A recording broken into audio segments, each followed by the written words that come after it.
Hi, I'm Dr. Theon Gordon, president of Beyond Story Strategies and chairperson of the Pacifica Graduate Institute Board of Trustees. I recently had an opportunity to read The Imagination Matrix. And as I grapple with everything that's going on in the world and on the planet today, I'm excited to have found a source that reconnects with imagination. Stephen Aizenstat's Imagination Matrix is just the prescription needed to move our communities forward together. Diving into this easy-to-read gem opened my mind to creative and innovative places that beckoned me to seek, find, and do. But it also opened my heart to hold the capacity to just be, to feel, and to reflect. The brilliance of the story web blew me away as it allowed me to tap into what I was built for, the genius in me, my purpose. The Imagination Matrix is the red and the blue pill. Gobble this book up and begin your imagination journey. You may say I'm a dreamer, but I'm not the only one. Join me in the dream of reconnecting to imagination with the Imagination Matrix.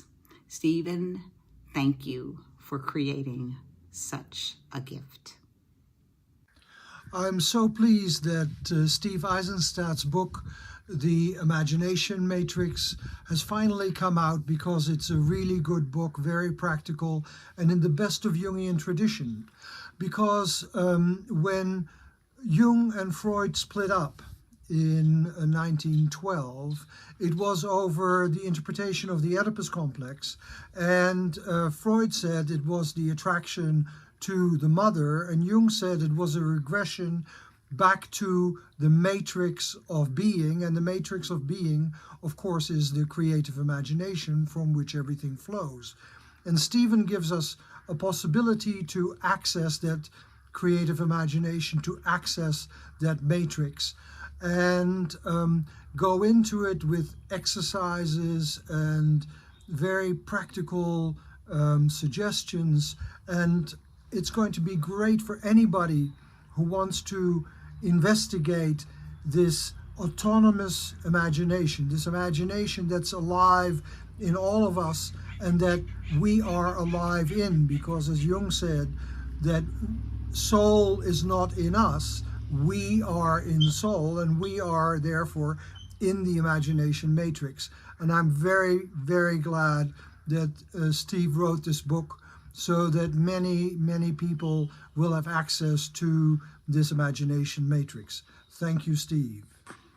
Dr. Stephen Aizenstat has a knack for accessing and connecting to the young person in all of us. Our youth have never been in greater need of connection, and the ideas, exercises, and lessons in the Imagination Matrix provide a unique, creative path for young people, in particular, to develop and solidify the innate intelligence within all of us. It is a rarity to find a book equally accessible to young people as well as to adults. Dr. Aizenstat has accomplished this in the Imagination Matrix and much, much more. So for me, this book really feels like a life raft for the 21st century.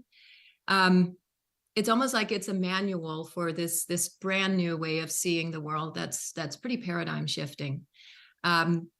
And it's not that Dr. Aizenstat in any way minimizes the problems that we're facing in our culture right now, but he really teaches readers how to access a deeper level of imagination.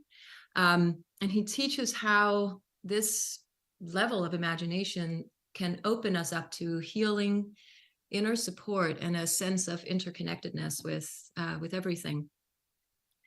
I think that this book will help countless writers and storytellers connect to a deeper, more mythic quality in their work, which I also think is very needed in today's world. And I think it will help anyone tell meaningful stories that point the way towards a more hopeful, a more hopeful future. Steve has a magical ability to enter the world of imagination. And he has treated us on a way of doing that for ourselves in his new book, The Imagination Matrix. It is a journey with a lot of stories, examples. He provides perspectives and tools for us to do it ourselves and enter into this magical realm that is filled with soul companions, energies and supportive healing powers, creative elements that can help us build a business or write a book or just become the artist of our own life. So I highly recommend, buy this book, The Imagine Matrix, take it with you, read it, enjoy your life, and let your life become more colorful because of it. Hello, everybody, and more particularly, hello, Steve. Steve, The Imagination Matrix is a tremendous work of mythopoetic construction. And I want to congratulate you for completing it and for honoring me with reading it from front to back. And I think this is the best work you've done, Steve. And I've known you for 28 years, and I've followed you with your work. This work is the best, hands down. So I want to say a couple of things about it that that struck me and that I want to share with the audience. I think the Imagination Matrix brings together multidimensional states of awareness. This is the punchline for your book, helping people to become more conscious, more aware, more reflective. Those elements include the earth, mind, machine, and universe. So from bottom to top. When these states of awareness, this is what I've learned from you, are integrated with information systems, communication networks, human curiosity and wonder, a kind of magic occurs. One of the many questions that your book proposes to the reader is, how conscious are you? How aware are you at this moment in your life? And further, how deeply in touch with your creative self are you? Your book then offers dozens of helpful guides through meditation and other embodied experiences to help one wake up. And as I've watched you work with individuals on their own dreams, I'm always fascinated by how much you honor that person's being embodied. And what wakes up in people is to become curious, to wonder, to yield, and to relinquish old patterns and rebirth into a new life of dazzling awareness. What a mentor is your new book. Written by you, a powerful visionary that I have known and admired for almost 30 years. Your book reveals to each of us that on our own individual, unique journey, we are not alone, nor do we have to be. Through your guidance, we learn to look more closely at our life's plot, to see where aides, mentors, and guides are very much a part of the fabric of our fiction. And this is one of the strong elements of your book, Steve. You ask people to become more aware of where their guides and mentors spring up. And if I could flip that, where the reader is a mentor for others. So it's a cross-reference phenomenon of being mentored and mentoring. Your book, though, is not a self-help book, and I would never let anybody put that label onto it. It's far more sophisticated and nuanced than that, because in part, it weaves the large realities of imagination, perception, self-trust, myth, history, and depth psychology into a new form, a form that has the capacity to transform the reader pilgrim following your guidance. Perhaps the greatest surprise for many will be that there exists an inner capacity and an inner wisdom, guides that first we must awaken to in order to give them space to assist us. Your book, Steve, is an original way to originate such a search. You can draw from witnesses, helpers, soul companions, even the landscape, both artificial and natural, that can further nurture all of us. So I salute you, and I wish for huge success in your book getting into the hands of so many people, and they'll all be nourished by it. Thank you. Hi, this is Dr. Jennifer Freed, and it's my deepest honor to support my friend Stephen Eisenstat's book, The Imagination Matrix. If ever there was a time to increase our imaginative capacities, it is now. This book comes at a perfect time to remind us that it's in our hands to reimagine this world anew. And this book is a guide to how to tap into our imagination and use it in the best possible ways to dream the world anew and to include every living person and thing in that dream. So I want to thank my friend Stephen Aizenstat for creating this book at this time and urge all of you to give it to every person you know at this critical time in our human history. Thank you. The cover of this remarkable book reads, "How to access the greatest power you have, the creativity, connection, and purpose." I was one of the first to read the book, and all this is true. I have found that my own work is getting new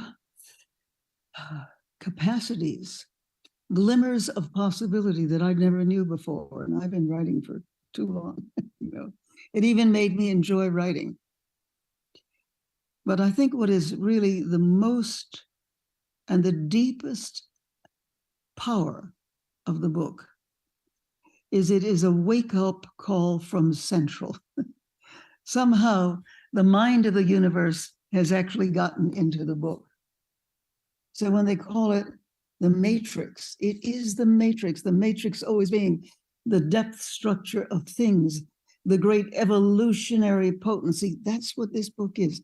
It is an evolutionary potency. To read it, and even better to follow it, is to find yourself moving into dimensions of freedom and power and possibilities that you probably really haven't had since you were a child. It's child remaking and bringing your deep brain, mind, knowing, delight forward into time and space, regardless of your age.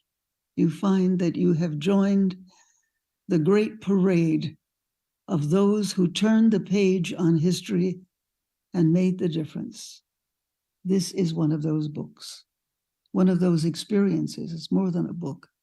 It's a whole way of being that makes you come awake, come alive, come together, create and co-create. The secrets in this book are really secrets that before in the past were the deep secrets that the shamans and the prophets may have kept.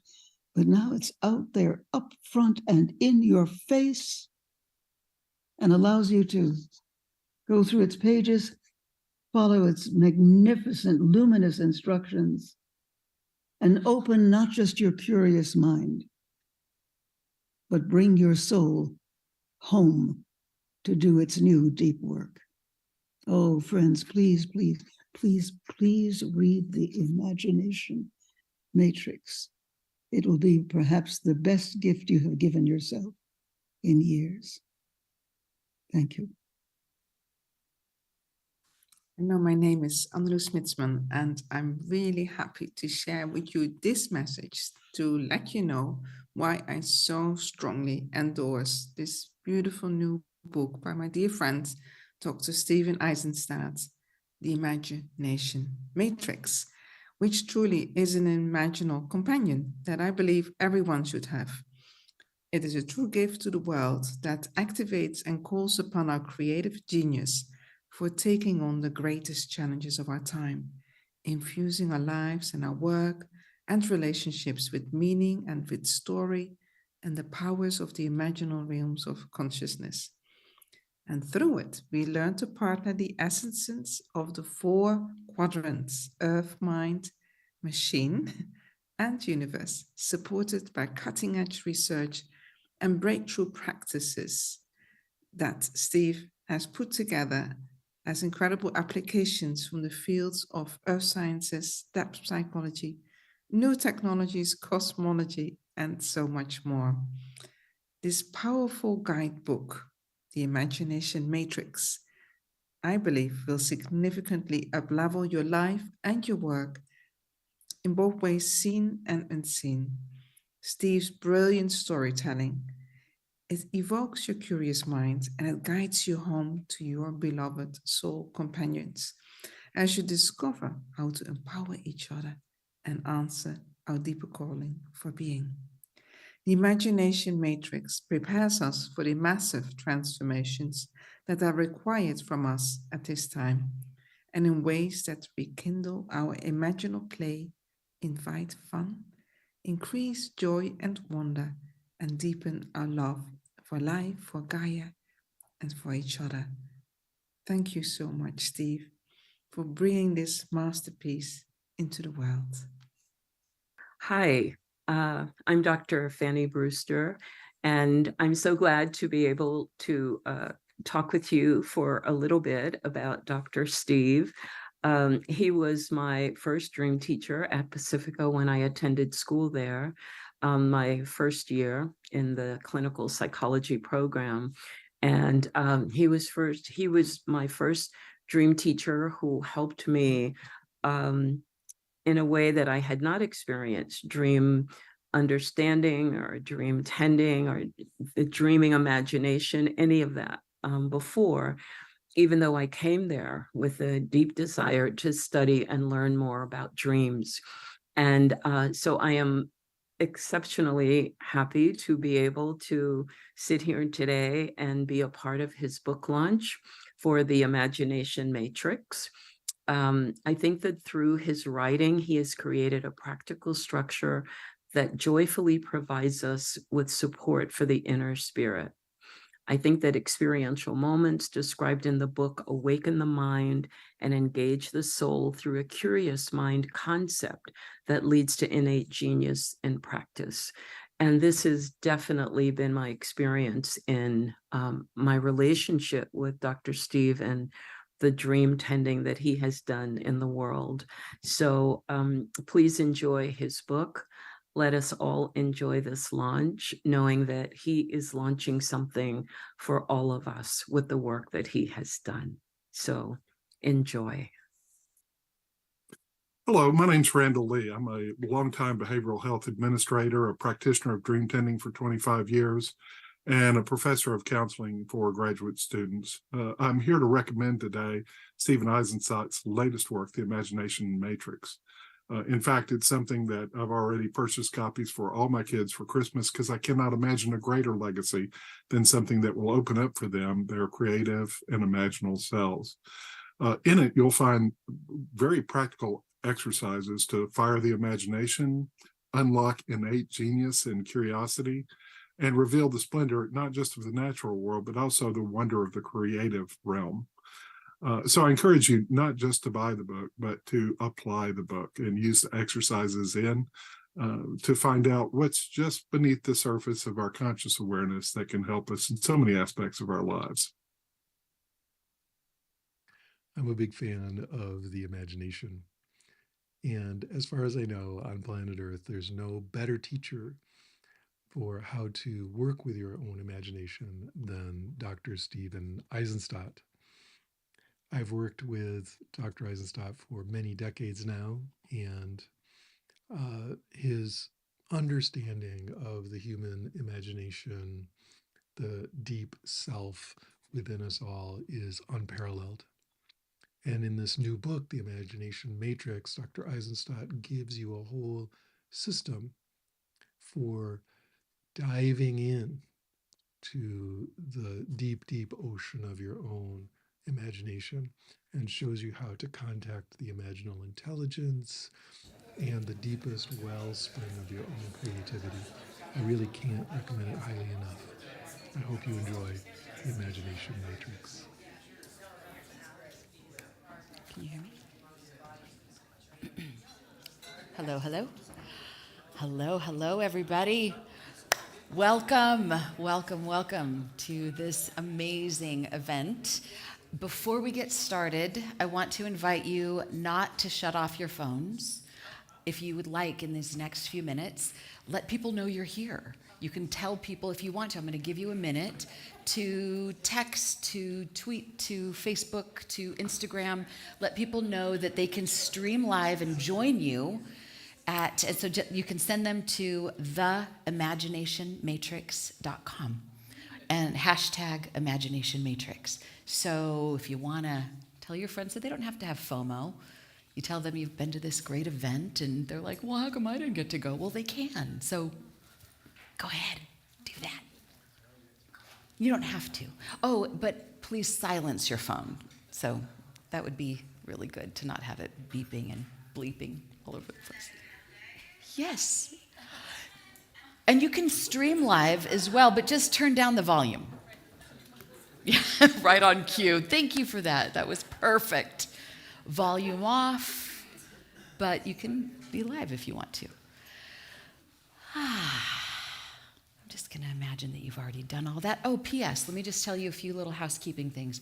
Bathroom is down this way through the grass. You open up the door. It looks like there's no door back there. So you just walk through the door. Just kidding. We're in the imagination matrix, so you can imagine. But literally there's a door over there, men's room, ladies' room, to the right, past the grass.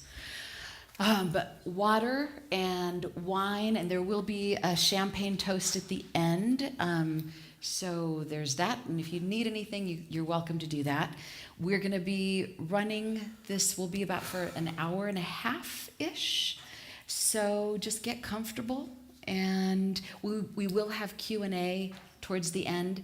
So track your questions, because I'd love to have you all. I mean, you already all know all of this, but I want you to track your questions so that you can expand your knowing, expand your imagination.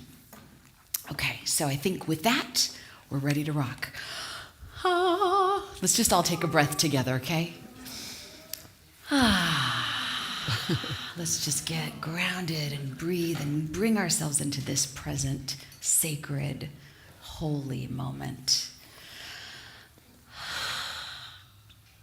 All right, so on behalf of Dr. Stephen Aizenstat, the Dream Tending Community, the Academy of Imagination in Pacifica Graduate Institute, I would like to welcome you all to this amazing event. This is the official book launch for the Imagination Matrix, how to access the greatest power you have for creativity, connection, and purpose. So tonight we have a live audience as well as a streaming audience. So live audience, let's let the streaming people know that you're actually here. So go ahead and just make some noise. Channel your spirit animal selves. Okay. And streaming people, also you can make some noise. We won't be able to hear you except with our inner ear, but do something weird and wild right now, just so you know that you're here and yeah. Okay, so we're all here. Okay, let me acknowledge a few people. We have some incredible people here that if not for them, this could not have happened. So we've got the amazing Brie Beltran, right over here. Round of applause.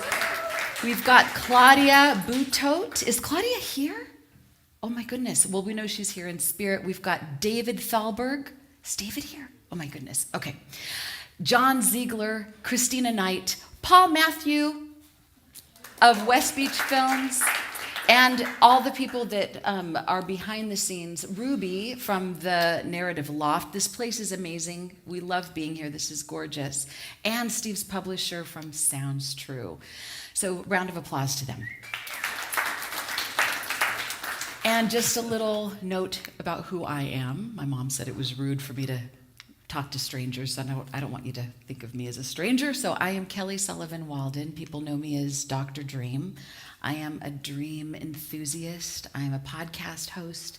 I write books, and I am on the faculty at the Shift Network, thanks to this one right here. And at the Shift Network, I had the opportunity to interview Stephen for last year's DreamWorks Summit. And we had such an incredible Beyond the Beyonds conversation. After it was done, we said, let's do this again. We must do this again. So when Stephen's book was in preparation for coming out, he said, would you interview me? And I said, you had me at hello. So I am so happy to get to be your MC for tonight. And let's see, what else? Without further ado, let me tell you about Stephen. Everybody here knows about Stephen Aizenstat, but let me just tell you, for those few people on the planet who don't know who he is. He is the Chancellor Emeritus and founder of Pacifica Graduate Institute, Dream Tending, and the Academy of Imagination. For more than 35 years, he has explored the power of dreams. He's collaborated with legends like Joseph Campbell, Marion Woodman, Robert Johnson, James Hillman, Jean Houston, who you're going to be seeing a little more of later on tonight, and Native elders worldwide. He conducts dream work and imagination seminars throughout the United States, Europe, and Asia. And without further ado, everybody give a big round of applause to Dr. Stephen Aizenstat.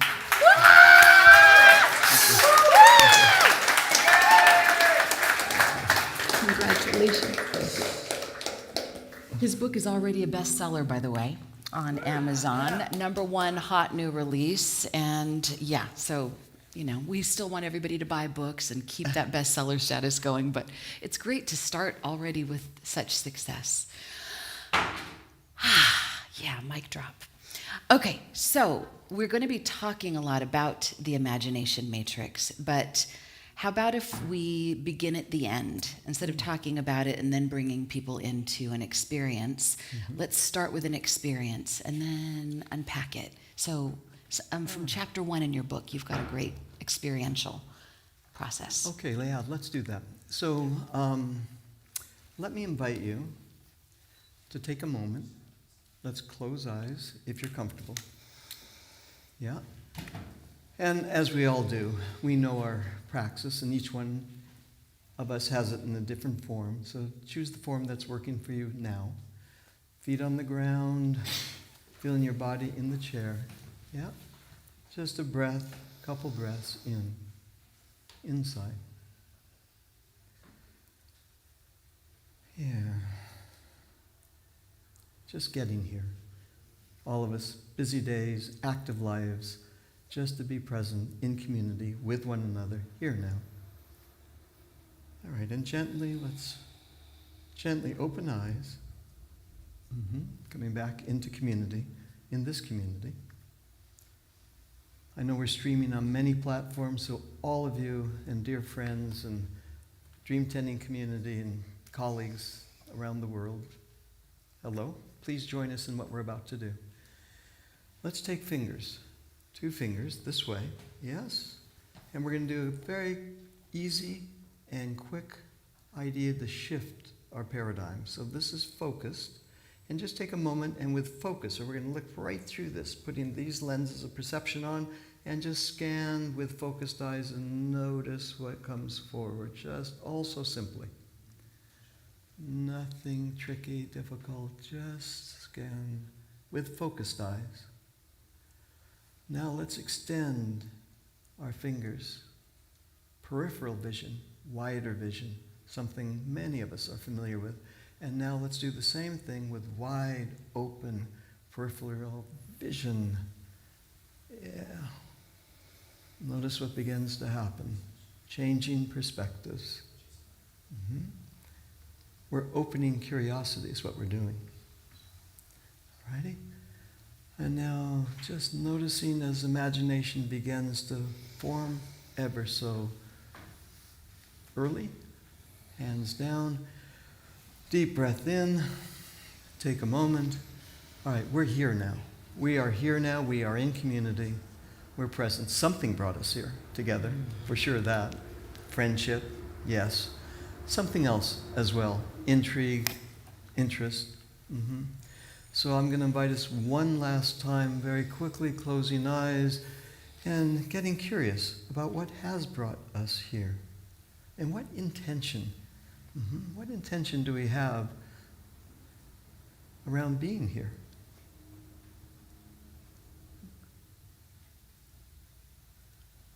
And reflecting now, what is being asked of me? What is being asked of me in this moment?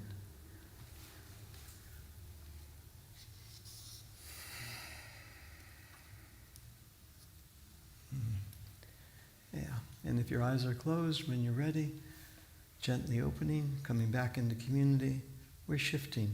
We're shifting away from the everyday into another way of being present and being with one another. Yeah. Oh, that was beautiful. What's being asked of you? Well, that is the question, isn't it? I tell you, I've been thinking about that because as the book has been coming forward, I've been on numbers of podcasts, of course, and talking to lots of people about it. And I'm fix your microphone thing. Keep going. Yeah, I continue Technical stuff. I continue to come back to that question, right? What is being asked of me? Truly. I mean, yeah, right? There's the easy part, what is being asked of me.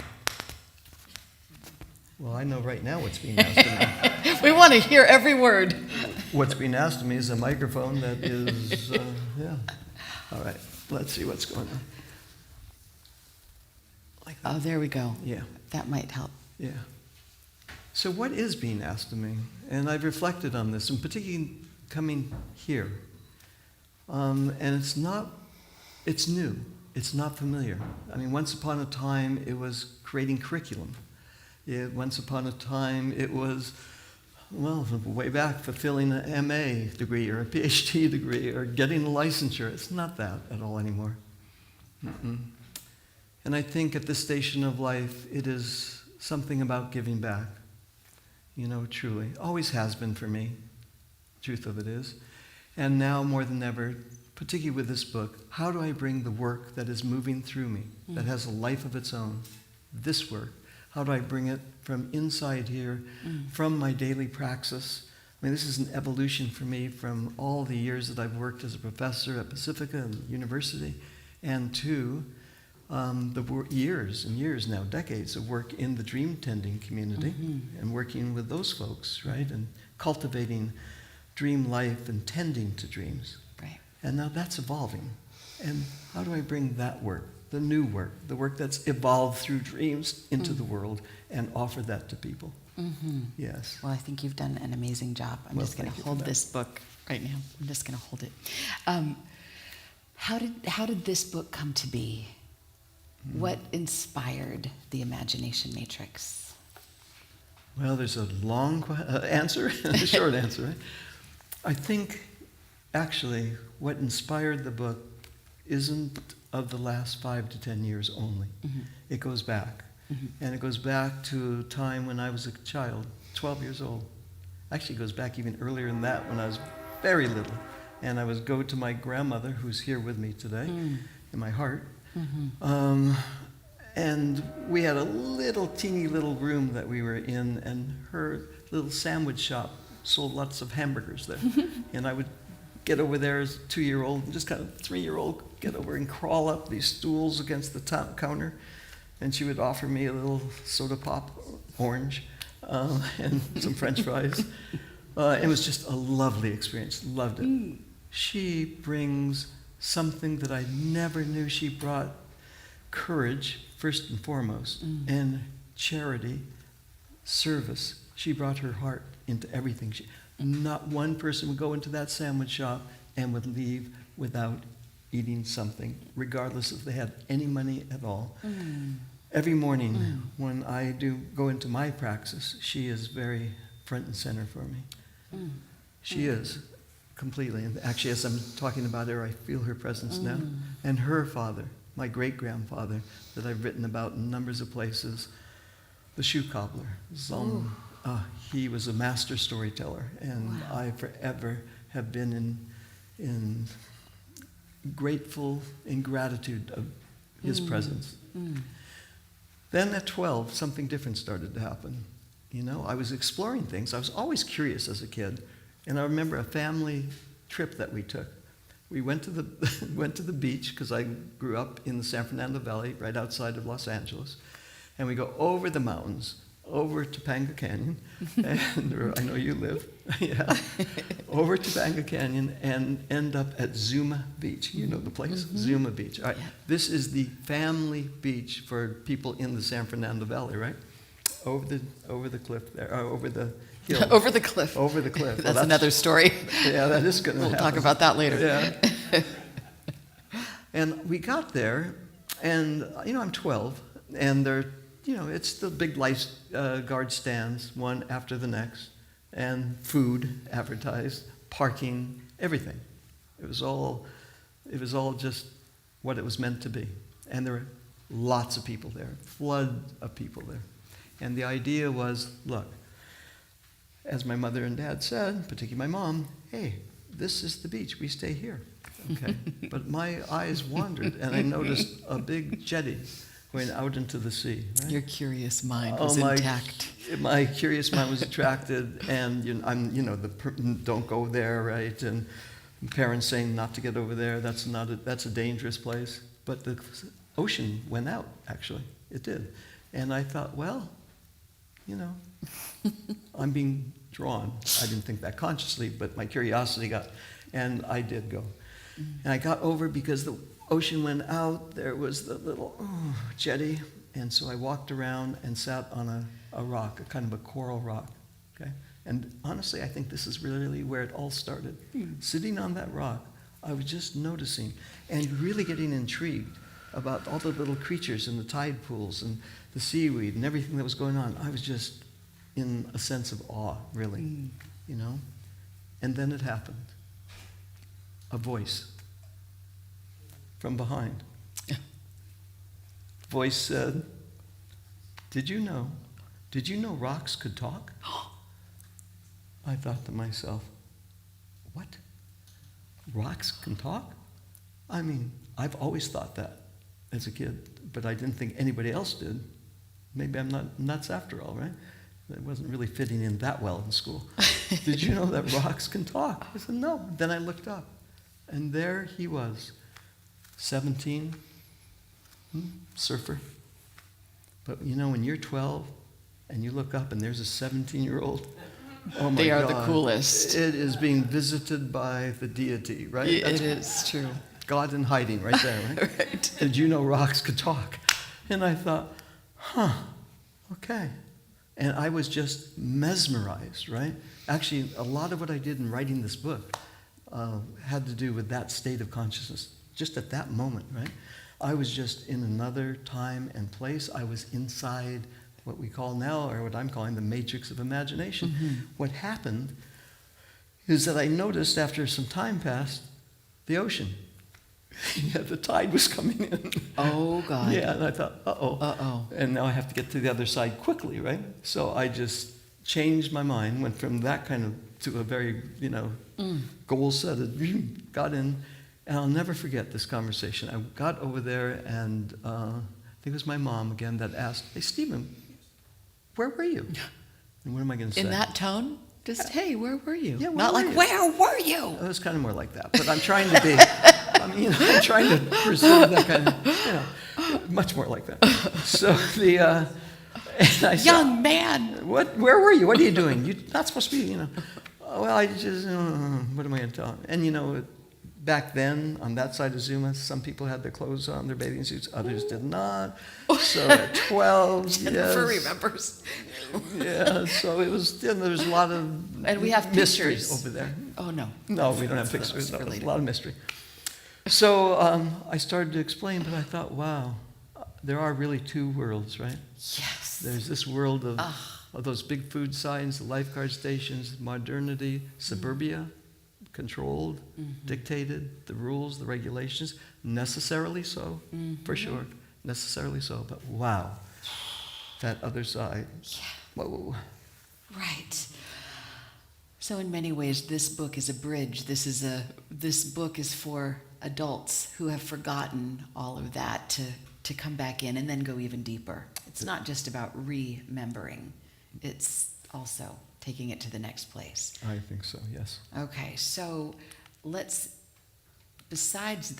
there's something in this book that you talk about a lot, and I love the terminology, because you are a water guy. You are, we just, right before we came out, I said, just pretend we're going swimming in the ocean, and Stephen was like, oh! So that, yeah, he's a water guy. But you had an experience with Earth that brought you to something called the dig. The dig. Tell us about the dig. Okay. So the dig, yeah, right? That starts the journey. Yeah, right. The journey begins with the dig. Mm-hmm. And it's a name that I offer to my work, and I think each person, I encourage everybody in the book as well to find your own name, your own method. So many of us have a version of this integrated in our lives at this moment. But for me, it happened, it started when I was in the Pacific Northwest, actually, at a coffee shop. And they're ubiquitous up there. And my mentor lives there, so Russ Lockhart. So I decided, well, I will go make a visit to this coffee shop. And I just sat and I started doodling. And I am not a drawer, I'm not a painter. But I started doodling and I got fascinated. And one doodle went to the next, and that went to the next. And before I knew it, I was like in this whole space of imagination and doodling this and that and the other thing. And I noticed something out of the ordinary occur. And that was, I was exploring, but not exploring the oceanic, like you shared, waters, right? I was going into geologic. I was going into Earth. I was really exploring what is underneath, right? And so I went and I spoke with Russ, and he said, it's time. Go. Just keep going. Go with it. Don't stop. Take the next number of days and just continue in your exploration of what lives in the worlds below the worlds, behind the worlds, between the worlds, this space, the dig. And that started me on a journey that's now, 15 years. And every morning when I wake up, the first thing that I do is listen to the dream. The second thing that happens for me is to do an active kind of imagining. I want to know all the things that are hard in life, the kind of shadowy type things. I want to know the things that are going well in life. And I want to remember, this is my remembering place. I want to remember the people that have meant so much to me, living and dead, and those yet to come, actually.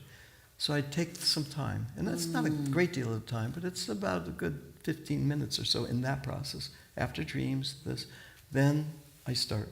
And it goes like this. The call goes out, the gathering's happening, and the journey begins. And what that's about is that I wait for the figures of imagination, not my intellectual mind, my curious mind open now. And my grandmother's there, as I shared, my great-grandfather's there, and figures from dreams are present, figures that I have met all through my life that are particularly important to me. They're part of that journey. Landscapes are important, feelings are important, people are important, creatures are important. When I was growing up, I had this precious little dog Well, I'm going to remember him right now. What's his name? Oh, yes, we called him Puppy. Puppy. Yeah. Oh. He grew kind of big, but at the beginning, it all made sense. And Puppy is there too with me. Mm. You know, and over the years now, many others of quite significant value are there, and they have life of their own. They're not me, right? And they are their own entities, their own autonomous figures and beings. And I wait for the gathering to connect, right? Mm-hmm. For the folks to talk. One person's a guide figure. Mm-hmm. Another person has a kind of the puppy, and then others have followed animals that have that keen animal instinct. They're present. And the point is that I journey with them. Now, I don't take the lead. That's the difference that makes all the difference. I am not the lead figure, right? Right. The others are in a community, an inner community. Mm-hmm. And I allow myself to listen, to present, and follow. Yeah. Oh, this is wonderful. So I hope all of you, as we're talking about this, and many of you who are present here already know Steve and you know this work, and those of you who are streaming in, some of you are already familiar with this, but some of you might not be. And I think what Steve's just talked about, and he talks about in more depth in the Imagination Matrix, is this beautiful morning practice where we have a naturally open mind because we've just been dreaming, and we carry over a little piece of the dream. First, acknowledge that, because if we don't, poof, it's gone. But then you call in the troops. Yes. You call in those beloveds. So you, even the ones that you might miss, whatever those soul companions are. So you've got a gathering, and I'm always on my front porch when I do this. So we're all in our own sacred space. Right. And then you start the doodle or the drawing that's not you in control. What I love about this is you are in the world an intellectual. You are somebody who runs an academy and an institute and all of these things. You're very smart, and yet what I love is that you're also a role model for being a goofball and a play, like to play a kid and to bridge this together. And I think this is pointing the way to Human 2.0. So let's talk about some soul companions. You talked about them a bit, but is there anything else you want to say about the value of soul companions? Yes, that's who these figures are. They're not literal persons necessarily. They are companions, figures of the soul. And they're not just departed loved ones. No, they're not. They are figures that come forward in imagination and curiosity. They come forward in dreams. They are the figures of substance. Now, some people say, hey, that seems a little peculiar, esoteric, maybe multiple personality stuff. It can go all over. Not really. Not really at all. Actually, it's one of the most grounding things I do in my life, to be connected with and part of this community of soul companions. Because when I'm with them, I feel a sense of belonging. I feel a sense of presence. It's not an I anymore. It's a we. Ooh. It's a company of others. We're part of a traveling group on a journey. So are they here right now? Oh, they're here right now, yes. So can you all invite your people into your soul companions? Let's just call them in. At least one good one. Maybe a few, the departed loved ones, departed pets, and maybe some dream figures. It's crowded in this room in the best way. Yeah. I've got my grandma. I've got my dogs. Yeah, thank you. So there's more about the soul companions, about the way we're never alone. No. Even if we feel alone, we're never alone. Never alone. Can you imagine? When I'm working with people, I've been a therapist for 40, 45 years, a teacher. Yeah. Been with my own personal life, as we all have, and with each other in groups and couples and relationships and families. They're here, they're present. Even when they're invisible, they are so present and embodied. They have an embodied presence, right? Here now. When I'm working with couples in whatever place that I'm at, or partners, or colleagues. I'm aware that when two people meet, there's more in the room than just these two folks, right? Yeah. These soul companions are present. And it's really interesting to get to know them. More than interesting, very, very helpful. It enriches my life and the people that I'm working with, their lives as well. And then we can name them. We can name these figures. It's kind of like we don't name them. That's kind of the ego move. But we wait and listen, and we're present, and we allow that naming to reveal itself. The companion, the figures themselves. And in the book, I list dozens and dozens to help people, to facilitate the craft of evolving, discovering, allowing these figures to embody and to come into our life.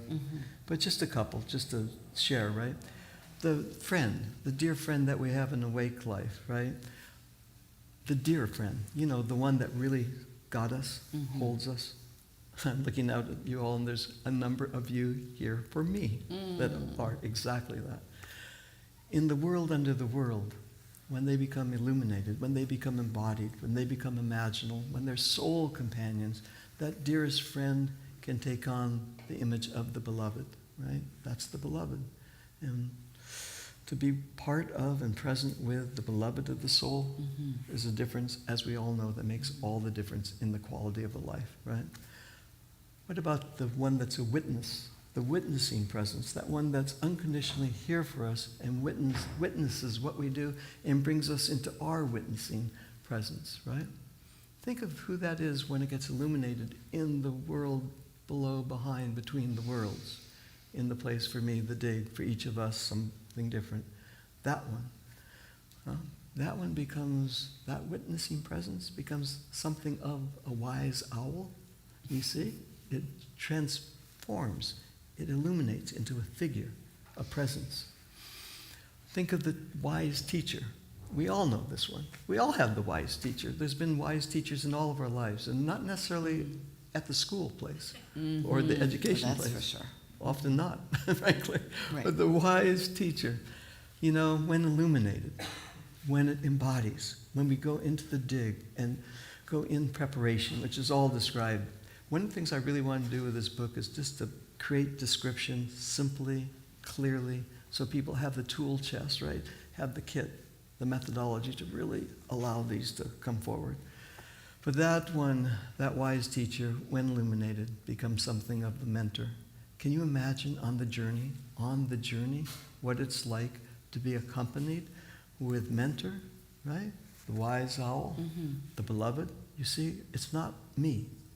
I'm following the lead, right? And this goes on and on. And, now years have gone by for me in cultivating this praxis. And the more time that moves, the more people, figures, embodied entities that I engage with and encounter. And to landscapes.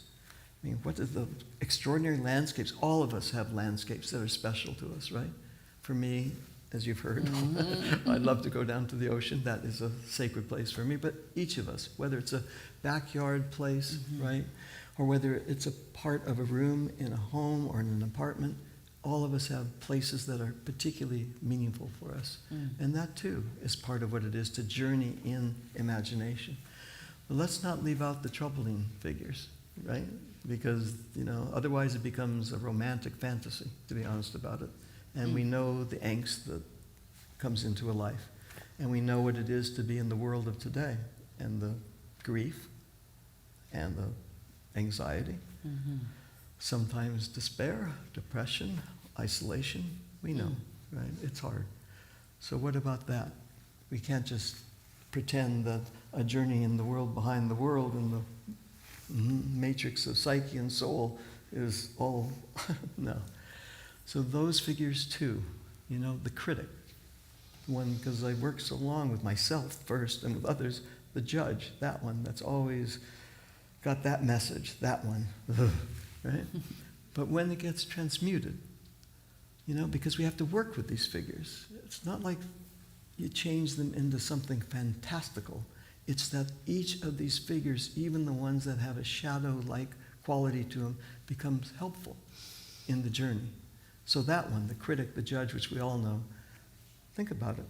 In that world, it becomes a dragon, right? Think of the dragon figure, and think of all the stories in all cultures that talk about the fire of dragon and how it's destructive in one way and also very transformational in another way.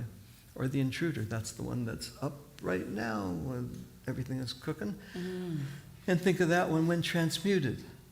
Yes, the intruder, right? Becomes something of a zombie-like figure. Zombie-like figure. Think about what zombie knows. Think about death. Death knows not dying, right? That one, death. Zombie, vacant. We've all been through one COVID wave or another, so we got it there. And of course, in the world of today, we're experiencing it in multiple ways. That one. Now, it's not that they are redemptive. It's just that they bring their capacities, right? They bring their genius, their capacities to the journey. They have something to contribute, right? Okay, victim too. A lot of us experience ourselves in that victim position a lot. In this work, the soul companion victim, when transmuted, has that sense of the wound, but also a sense of the healing. So there's a quality of wounded healer that's possible there. So the point, and there are many, many, which I name many here and direct, many more. So these are they're our own inner characters, our own inner aspects, and instead of just taking them at face value, like here's my judge, it's kind of like inquiring deeper into what might be redemptive or what might be the value. I mean, I had a dream once about an albino cyclops lumberjack, very specific, chasing after me with a hatchet. Yeah. But he became an ally because I realized, well, he told me later that he wasn't trying to hit me, he was just trying to chop away all of what was in the way of me being clear. So now he's kind of an ally, this albino cyclops lumberjack. Yeah. So is this one way that we can have a character that comes in a dream that can start off so frightening, and by getting to know them, they turn into an ally? Yes, we get to know them. You know, we always get curious about what lives behind the veil, right? What lives behind the frightening or the intense presentation. Right. What and who, and what's the energetic that's present there. So helpful on the journey in the dig to get to know the aspects of each of these figures and how they contribute to the journey. Because you can see, you know, we're on a journey. Well, I'll get personal. I'll share it for me, yeah? Yeah, please. So feeling left out, as many of my friends you know, that's hurtful to me. It's been like that forever. I was really teeny when I was in elementary school. I was like the shortest kid in the class, all the way through junior middle school. And that's hard, particularly with sports, because if you're the littlest one, everybody gets chosen on the teams, and I'm waiting for me to be chosen. Hey, look at me. But, you know, you get kind of passed over because you're kind of like this big. So left out has an early history, and of course it goes beyond that. But left out is a big deal, right? Big. Now, when the call goes out and the gathering happens, in addition to the other figures that have been very special and important to me, left out is a primary figure. How does that work in the world, under the world? Behind the world, in the dig, in the place of deep imagination. When left out is present, there is such a capacity, a force. If we get stuck, if the troop gets stuck, everybody just look left out. There's so much energy, so much resource. Left out will just push everybody along. So in that space, it has incredible intentionality. Yes. And I can go on and on with that. The shadow work aspect that you touch in here is really powerful. And it's a beautiful way of being able to take any of these energies in us. And we all have them. I think I've done so much therapy. I've done every workshop.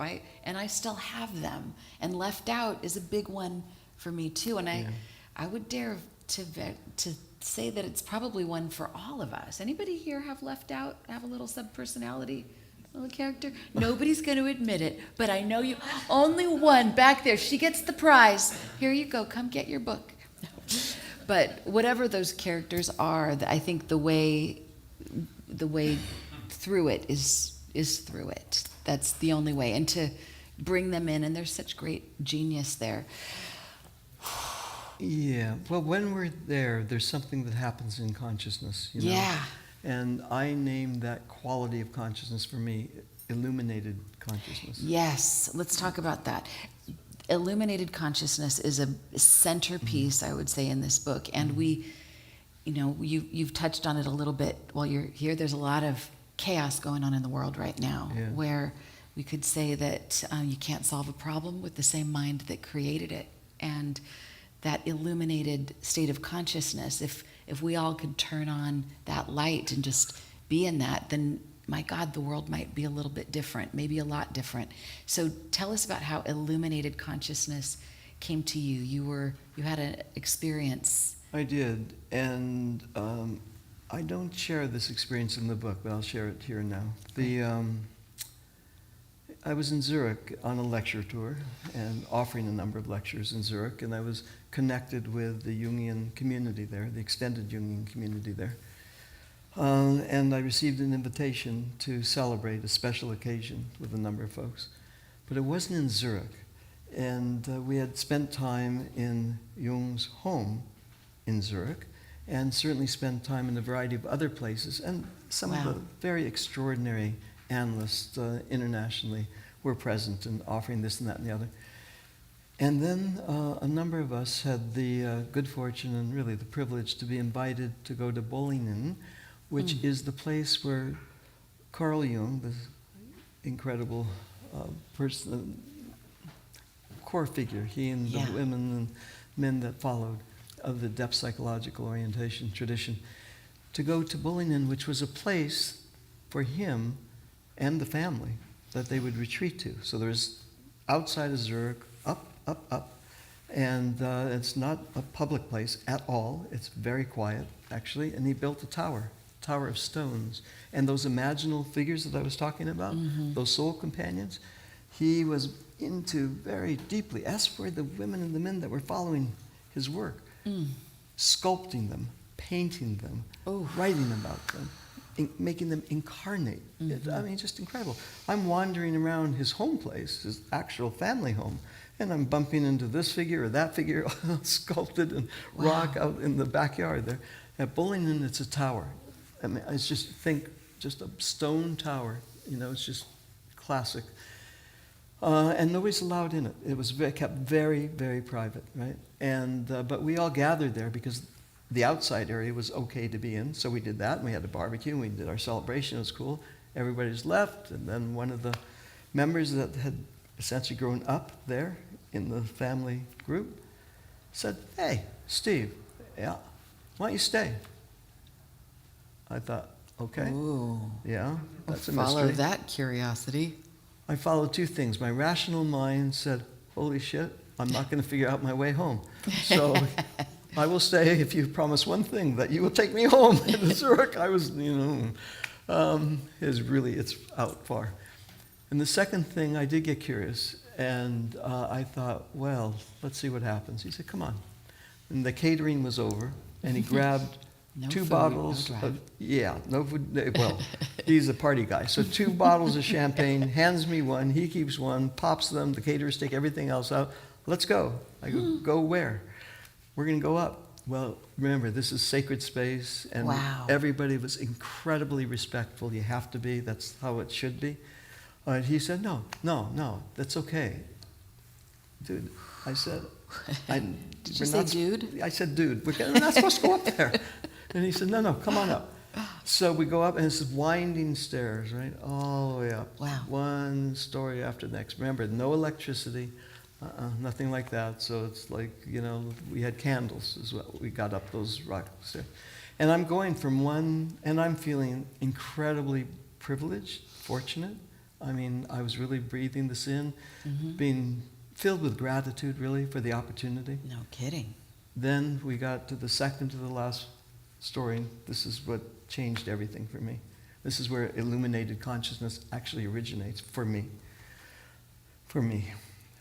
Right before the last floor, I look at the wall, and there's paintings everywhere, but this was from floor to ceiling, the whole wall was a depiction of Philemon, which is one of Jung's primary soul companions. And the picture of the Red Book, for those of you who know, this is essentially very short, but it's much more than what I'm going to say, is one of the places where he spent a lot of his personal time, never published when he was alive, in his journaling and calligraphy and his history. Oh, it's an extraordinary piece of work. And I saw Philemon because it was on the book cover of this book, but it was a full moon that night. Remember, there's no electricity, so there are no lights, and I'm in this room, right? I never did take one sip of champagne, I might add. I didn't. He was going wild, but I just kept it cool. And I just looked, and it was the light of the moon off the Lake Zurich illuminating this floor-to-ceiling depiction of Philemon. Ooh. Oh my gosh.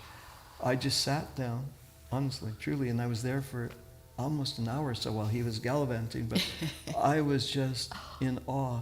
And at that moment, I got it. I think I learned as much, in some ways, about the idea of the autonomous psyche, of deep imagination, sitting there, than I have in many of the readings that I've done. It just came alive. And I thought, whoa, there's a guide, there is a figure that is of incredible presence and deeply meaningful in relationship with you. My God. Who are those for me, you know?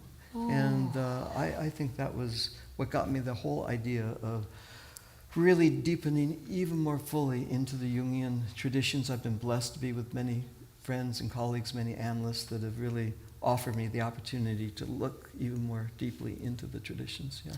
Oh, I love this. And what the power of story, I feel like you just brought all of us into that tower with you. And now it's my experience. I don't have FOMO. I don't have to. We don't have to. Dreamers don't have to have FOMO. We could just dream ourselves in, and now it's mine. I love it. And in the spirit, I'm so glad you brought up Carl Jung. And there is a special person here, Robert Bosnak, and he sent in a beautiful video where he talks about kind of the lineage of Freud influencing Jung and many others that you've worked with. And now there's today, and you're kind of like that guy today. And so there's some wisdom that I would think Carl Jung would be very proud about. And you're taking it to the next place and making it relevant in this technological age. So can we play the little video of Robert Bosnak, please? Take it away. And when Jung and Freud split up in 1912, it was over the interpretation of the Oedipus complex, and Freud said it was the attraction to the mother, and Jung said it was a regression back to the matrix of being, and the matrix of being, of course, is the creative imagination from which everything flows. And Stephen gives us a possibility to access that creative imagination, to access that matrix. All right. There is a lot more that he said, but it brings us to here. So what I love about your book is that it covers the entire palette. There are stories, and there's scientific data. So you kind of stumbled upon some incredible scientific breakthroughs regarding imaginal intelligence. And there's something about a crown that shows up in the midst of this. This is from chapter 5 in the book. Would you be willing to share a little bit about your research? All right, so, I'm meandering. Well, first, there are people in the field that are quite exceptional and extraordinary. It is, I feel a certain humility and, a humility in my humanity, really, to be able to have mentors that have gifted so much into the world. I want to say that. Mm-hmm. When I'm working with imagination, something started happening. So now, I'm going into this, I'm 5, 6, 7 years in, and I noticed that there was something shifting inside of me. And what was shifting was that there was another kind of intelligence that was emerging. Mm-hmm. I never imagined it like that, really, honestly. But there was something going on that I knew about, and I felt it. I felt it in my relationships with people. I felt it when I was working in an institution. I feel it when I'm consulting with big corporations and to little corporations, both. I just feel something at work. And when I evoke imagination in corporate sector or in community service or institutional life, something awakens, something opens, right? There's a different kind of intelligence in the room. Right. Yes. I mean, there is IQ, intellectual intelligence, there is that, right? And there's now emotional intelligence, which we're all very familiar with at this point. There's artificial intelligence, which when used in extraordinary ways can be, of course, facilitative. There's different kinds of intelligence. And then I noticed there's yet an additional, imaginal intelligence. So I thought to myself, what is that? What is going on? And then I realized, we haven't really shared a lot, but in the imagination matrix, there's quadrants, right? There's the earth quadrant. There is the psyche quadrant. There is the machine, the functionality quadrant. There is the universal or the more spiritual quadrant. These things all are intersecting, interplaying, interactive at all points. And when they intersect, something happens. There's an elaborate diagram and explanation in the book, of course, but something comes awake. Something opens. And what opens is this kind of imaginal intelligence. And I thought, okay, is this real? It seems to be, because the work I've done with literally thousands of people over the years in dream groups and groups of imagination, all the consulting work, the teaching that I do, something's awakening. So I thought, well, let's see. If this is true, I wonder. I mean, there's a way of measuring intellectual intelligence, IQ. You take an IQ test. Emotional intelligence, now there are many ways of measuring our emotional intelligence and this and that and the other. Artificial intelligence is just blossoming now. A number of people in this room are working on the cutting edges of that possibility. What about imaginal intelligence? I mean, how do you measure that? And if you measure that, can you even increase it? Well, my hypothesis was yes. If I go into the dig, if I'm in that immersion every day, my imaginal intelligence will increase. Well, I thought, how do we figure that one out? So then I put my other hat on, my hat of being in the university and doing the dissertation work, the research hat, right? All right, I'm going to figure this out. How do I research and actually measure and discover if there are ways to increase imaginal intelligence? I wanted to do it quantitatively and qualitatively. So 2 kinds of research through the Academy of Imagination is where I started the work, and it's going on to this day, but there's this one story that is really quite fascinating. So I discovered this group, really. It's a service in Los Angeles, and it has to do with measuring brain waves, because there's plasticity in the brain, and children have this very extraordinary structure in their brain. But as we get into the busy mind and we get programmed into this and that and the other thing, plasticity begins to decrease a little bit, right? And with that plasticity comes a lot of creativity and imagination. And when that decreases, that also goes on down. And now there's meta studies that point to that, and I identify them in the text as well. What about this other idea that when you're in the meditative mind, when you are really quiet and slowed down, right, something shifts. And what shifts is we go from that alpha brain waves, we don't need to get too scientific, but alpha brain waves into theta, right? Alpha to theta, just their definitions of how the mind is working. And when there's a crossover place, and when you cross over from alpha, think adrenaline, think, more to-do, more organized, mobilized, purposeful, to theta, a little more spatial, calm down. Theta, a good deal. That's a lot of meditation now is evolved from this idea. And I'm not an expert in meditation, and some people here are, so they know much more than I do about this, but there's that calming that happens, and theta increases, right? And it's really important. It's useful now. I mean, part of how we're dealing with post-traumatic stress, for that matter, is attributed to working with imagination, increasing theta. So here's what happened. I go to Los Angeles, and I find this company called Divergence. Right? And they have all, they combine the sciences, they combine web, they combine that with AI. They've developed this whole system to measure going from alpha to theta. And they do it through meditation. And it's now practitioners, I don't know if it's worldwide, but certainly nationally, are all working with this kind of protocol. And they have very particular protocols. And you can measure it. So you put on the crown. Literally, we all know this at this point. You put on the crown, right? We all got that one. Right? You put on a device on your head, and it measures theta and beta, right? And if you go from alpha, I said beta, but alpha to theta, you hit the crossover, then you see on the screen, you get lovely biofeedback, right? Bing, bing, bing, bing, and little flames go on the screen, and it's all kind of cool. And the idea is to increase that, right?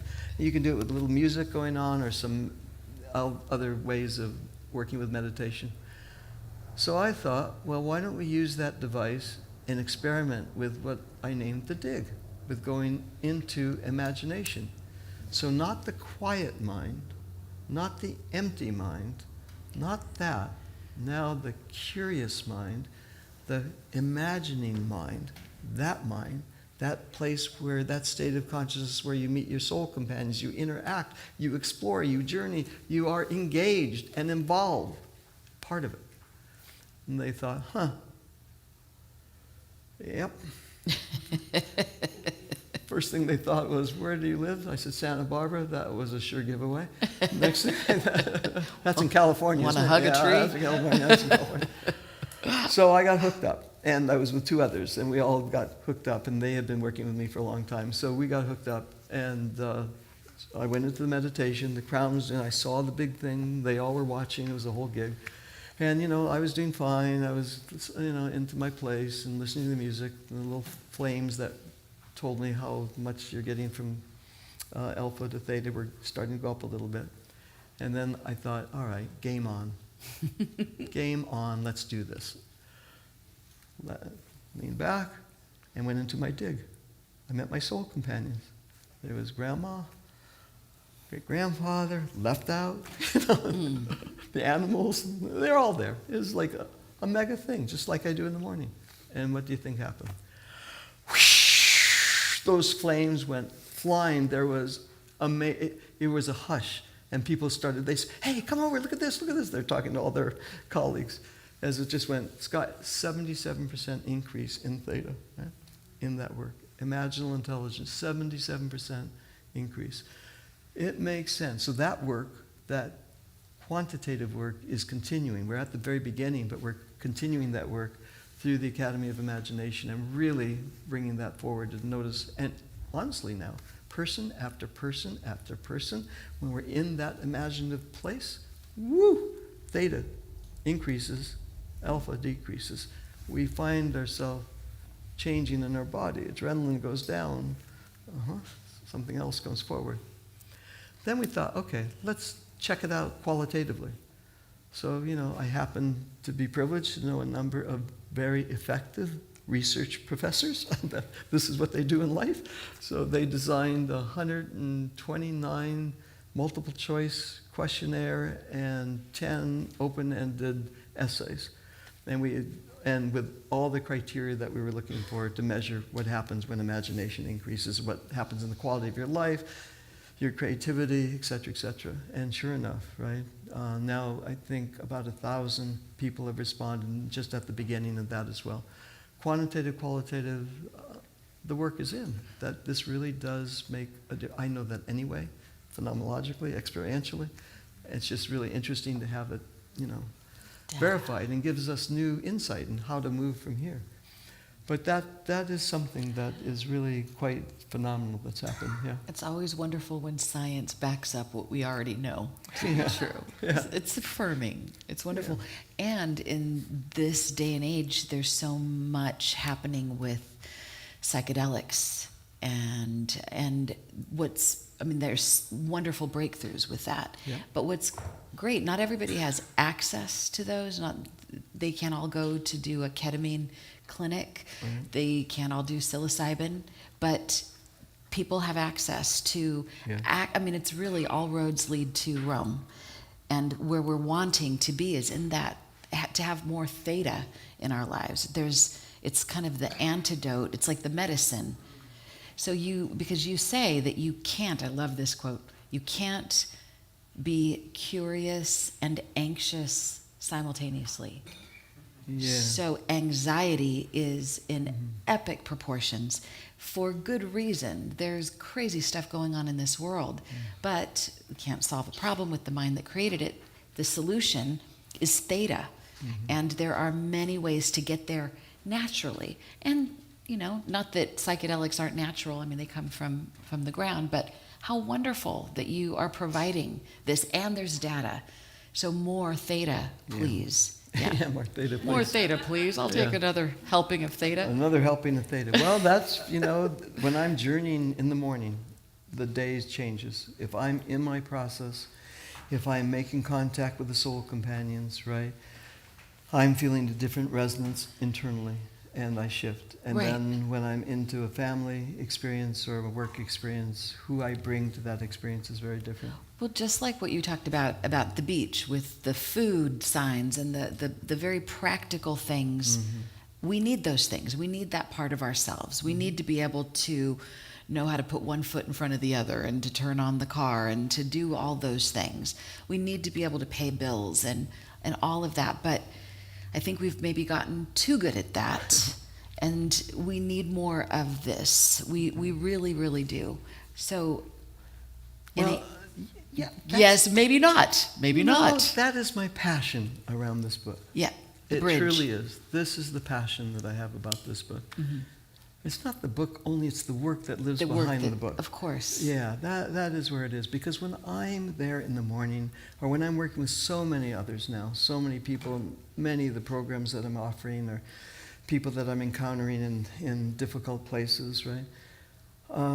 When we engage with that inner community of figures, that inner community, there is a sense of being home. Home.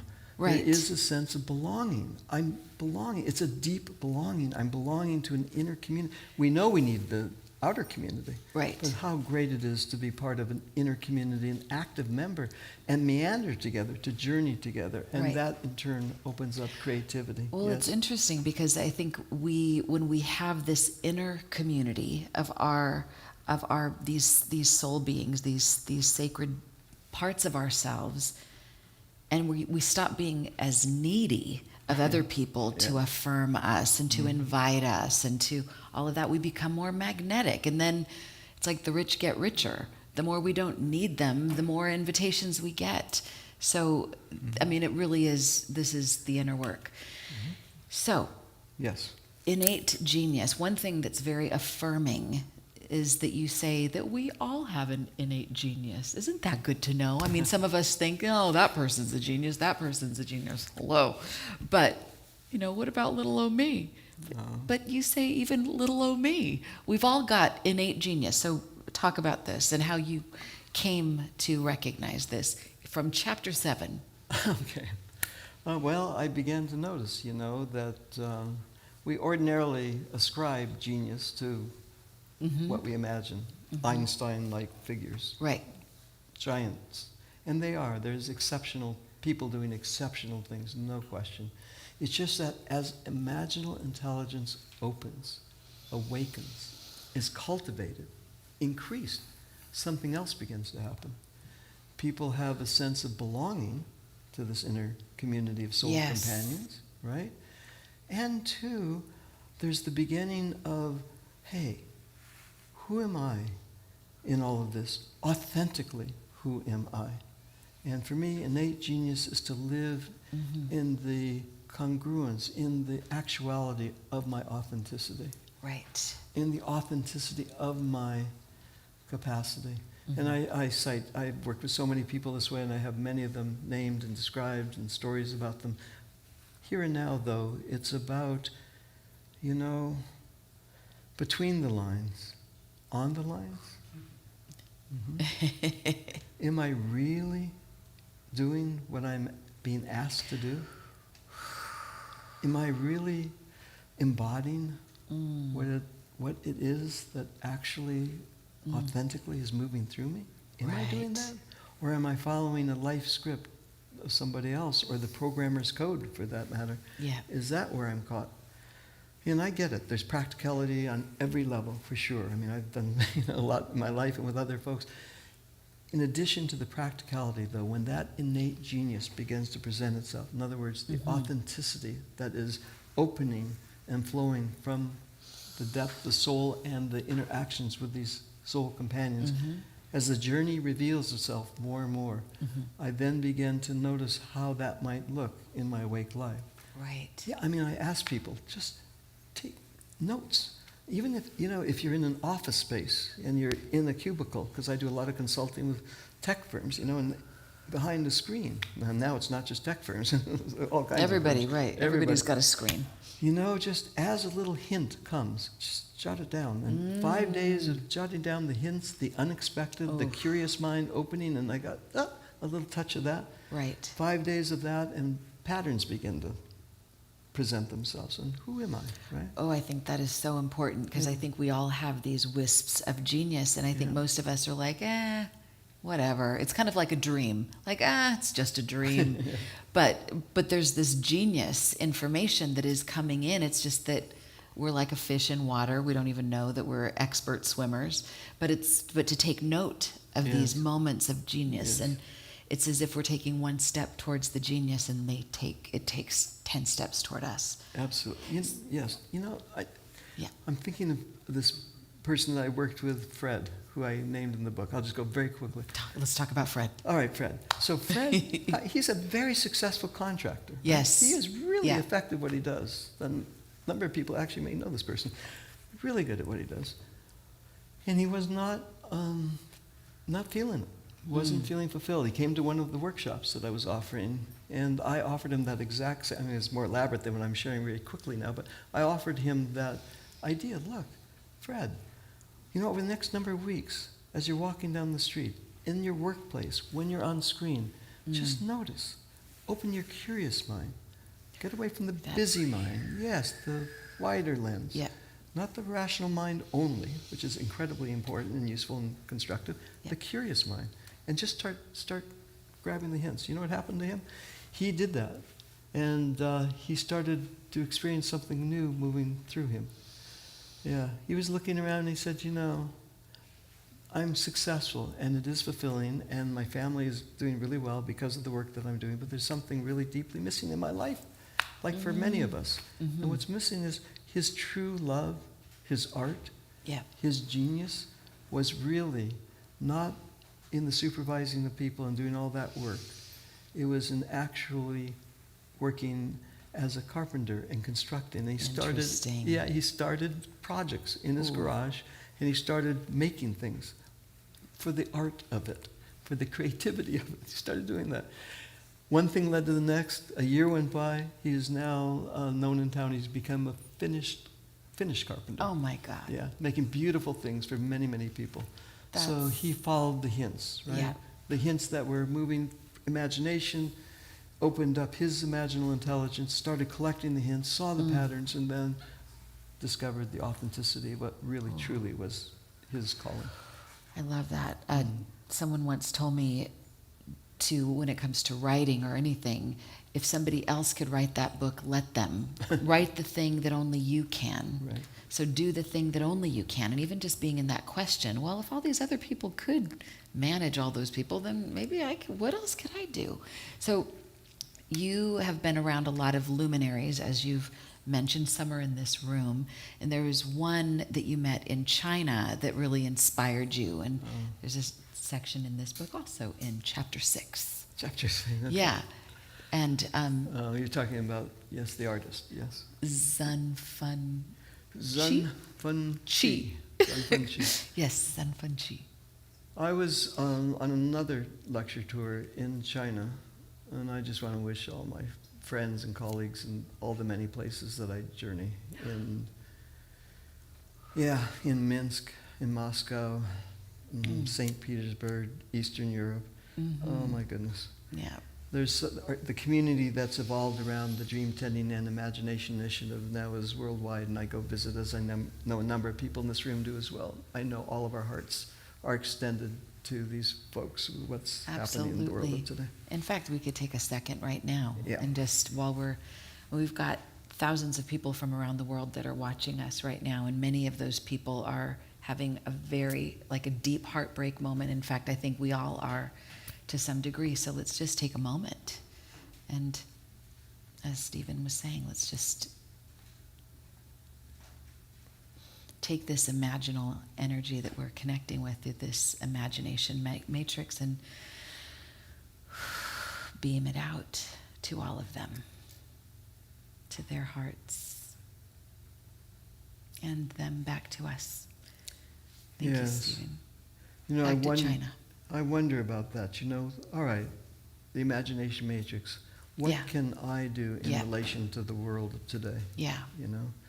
Whether it's I feel overly technologized and too much screen time, or I'm experiencing the pain and the grief of what's going on in varieties of countries in the world. Yeah.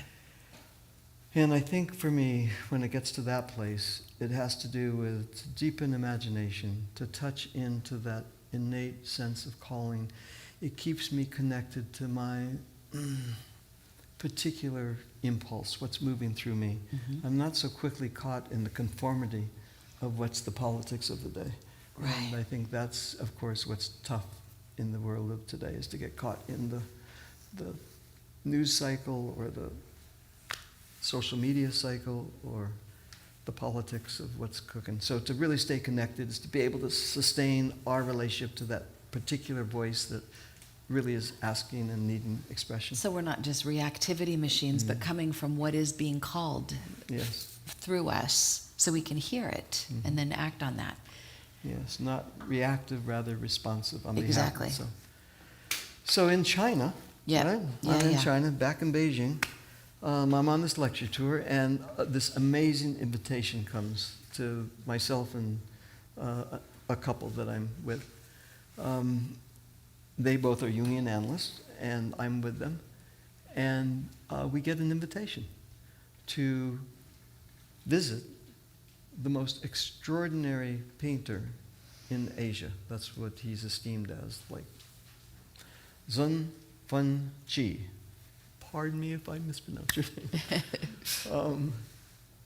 Well, that is an opportunity. That doesn't happen a lot. He's extremely,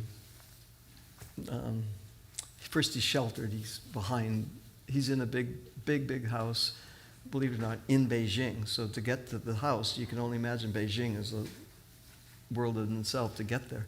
And then there's no really such thing as a big house. It's a house, but it is a house. So in Chinese standards, it's a suitable home. He's an artist. And the downstairs is his gallery, where not his gallery, his studio where he's painting. And the upstairs is where he lives. Okay, so we're invited. One of the analysts that I was with knew his sister, who lived someplace else in China, said, "You ought to go see my brother." Well, you got to be kidding.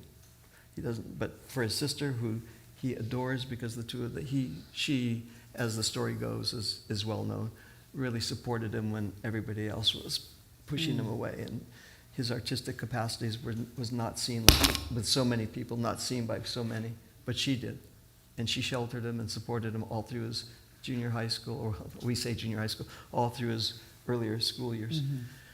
All right, I walk in, and first you go through some gardens, and then you open the door, and then we're in. We're the only ones in there. This is the artist's studio, so there's like 5 or 6 paintings that he's working on, right? And I'm noticing, and it is extraordinary what I'm noticing. And then it happens. Just like that rock in Zuma Beach, here's another rock, right? So I'm there, and there's this painting that captivates me. It just totally like it happens for us, right? We get captivated by a painting. But I keep looking, and his genius is how he paints, which I didn't know anything about until I was in the studio and then discovered it from the inside out. It's layer after layer after layer after layer after layer of paints. And then every stroke is imagined into, and then he's changing the strokes constantly. So he's always working until what's emerging from the inside out starts to come forward and presents itself. So what I'm witnessing is actually the 5th or 6th incarnation of what's been displayed and what's moved through him. Well, I was transfixed. I really was. And I was just there, present, and noticing. And then I was so touched. I thought, whoa, what a metaphor for my life, I thought, and for other people. The innate genius just doesn't come on the page like that, right? It takes time to present itself through the different levels, through the different qualities of the painting. My breath was taken away. Evidently, he does not talk with virtually anybody. He saw me absolutely entranced, and he came over to me, and we communicated. He had some English. I had zero Chinese, even though I've been there many, many times hard. And he offered a little of how he worked, and then he handed me some papers that he had written about how he worked. And I'll tell you, I was so deeply touched. I was. I think that's a story that you're referring to. Yeah. And again, just like the tower, the fact that, I mean, the power of storytelling. I feel like you just brought us in, and there's something about thinking about or being in the presence of a great artist that is really rocking their innate genius, no pun intended, a little intended. It gets on us. It triggers that part of ourselves that in some way it's like a wavelength. So you kind of got some of that on you, and now you're paying it forward to us, and it's in here. So it's not, this innate genius isn't just for us. No. It's what we do with it and how we inspire other people. It keeps going. I made a promise to myself. He was so generous of allowing us in. He doesn't allow anybody in. And then he took time with me. I thought to myself, and I was so deeply touched. I thought, I'm going to do something with this experience that's happened here. And that actually was the spark that lit that chapter on innate genius. Isn't that the goal? I mean, for all of us to access the imagination matrix ourselves to such a degree that people just kind of walk by us, or they have a brief encounter with us and their lives are changed. I mean, it's kind of like being lazy, I guess, where we don't have to do the work. We just inspire people just by being. I mean, this guy was just being himself, and here you are all these years later talking about him. So I know that we're kind of getting to the place where we want to start to do some Q&A, but there's a couple things I want to make sure you talk about first. One is the goanna lizard, and one is the story web. So I'm going to let you, the goanna lizard, if you all, well, the book is just coming out today. And by the way, bestseller all over the place. It's amazing. If you haven't already gotten your copy of the book, you really need to get it. It's not one of those kind of books that you even have to read. You can just kind of put it under your pillow and let it just, through osmosis, get into you. So if there's even somebody... No wonder it's selling so well. If you know somebody who is really stuck in being overly concrete and overly analytical, just kind of slip it under their pillow or slip it in their closet. I don't know. I think because Christmas is coming up, everybody should buy 1 million copies. That's my commercial. I'm not going to keep going on commercial-esque but I really think we all should buy it. There's a few of these stories. I mean, all of these stories are in the book, except for one of them. But the goanna lizard, who wants to hear about the goanna lizard? Anybody? No? Okay, then we won't talk about it. It's okay. Just kidding. We're going to talk about it. Can you share about the goanna lizard? It's pretty amazing. Okay. It's scary.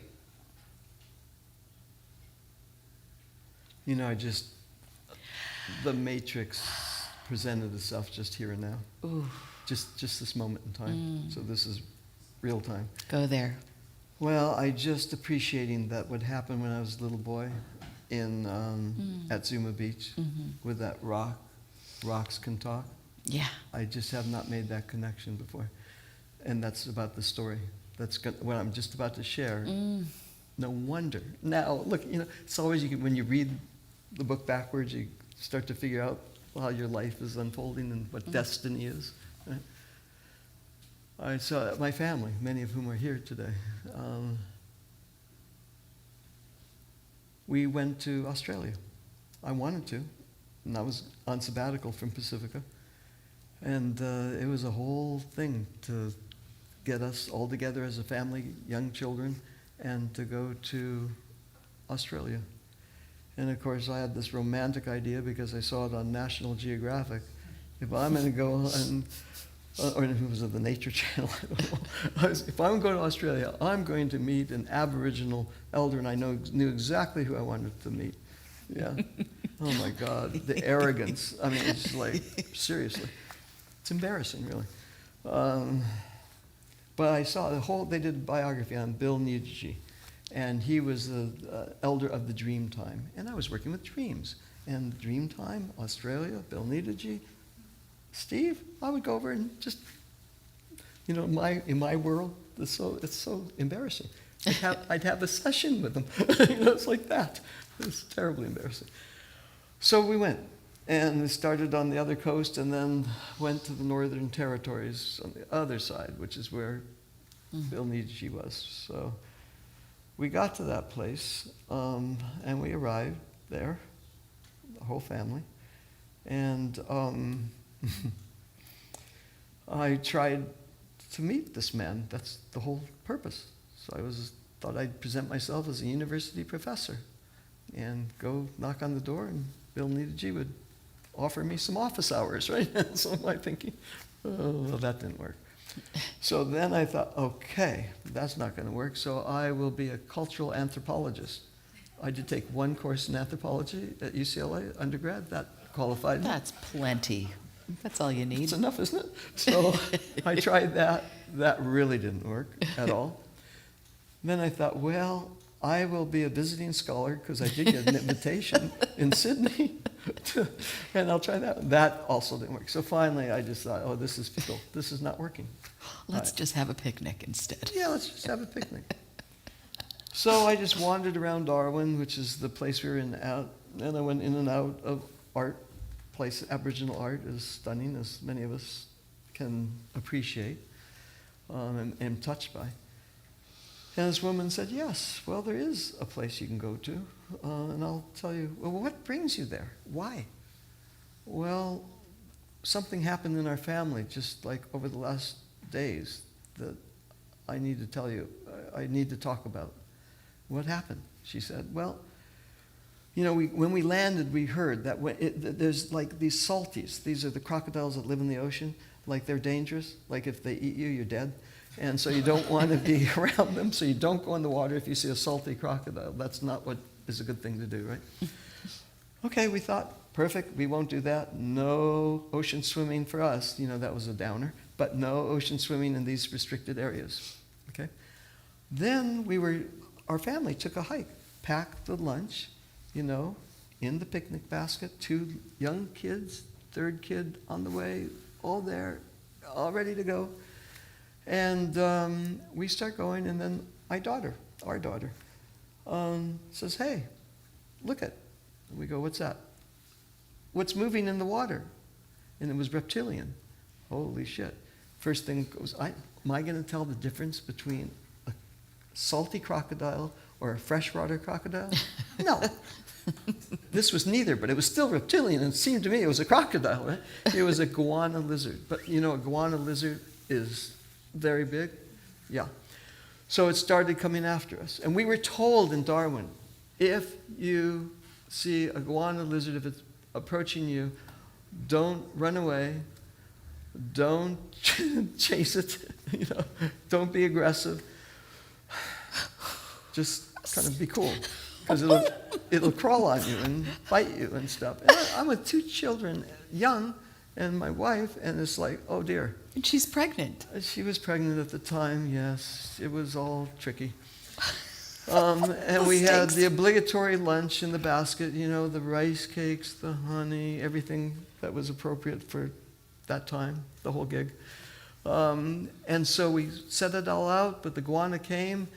And I did everything that I knew what to do, which was to say, all right, I remember reading that little pamphlet, and I was told, so let's just walk away. And we're going to walk away, but not make a big commotion. We did. Walked all the way up this river, over this hill, to another little valley-esque place along the river, and just put out the thing. And our daughter again said, iguana. It's a iguana. The iguana is back. The iguana is back. All right, now I'm getting in my male ego bullshit self.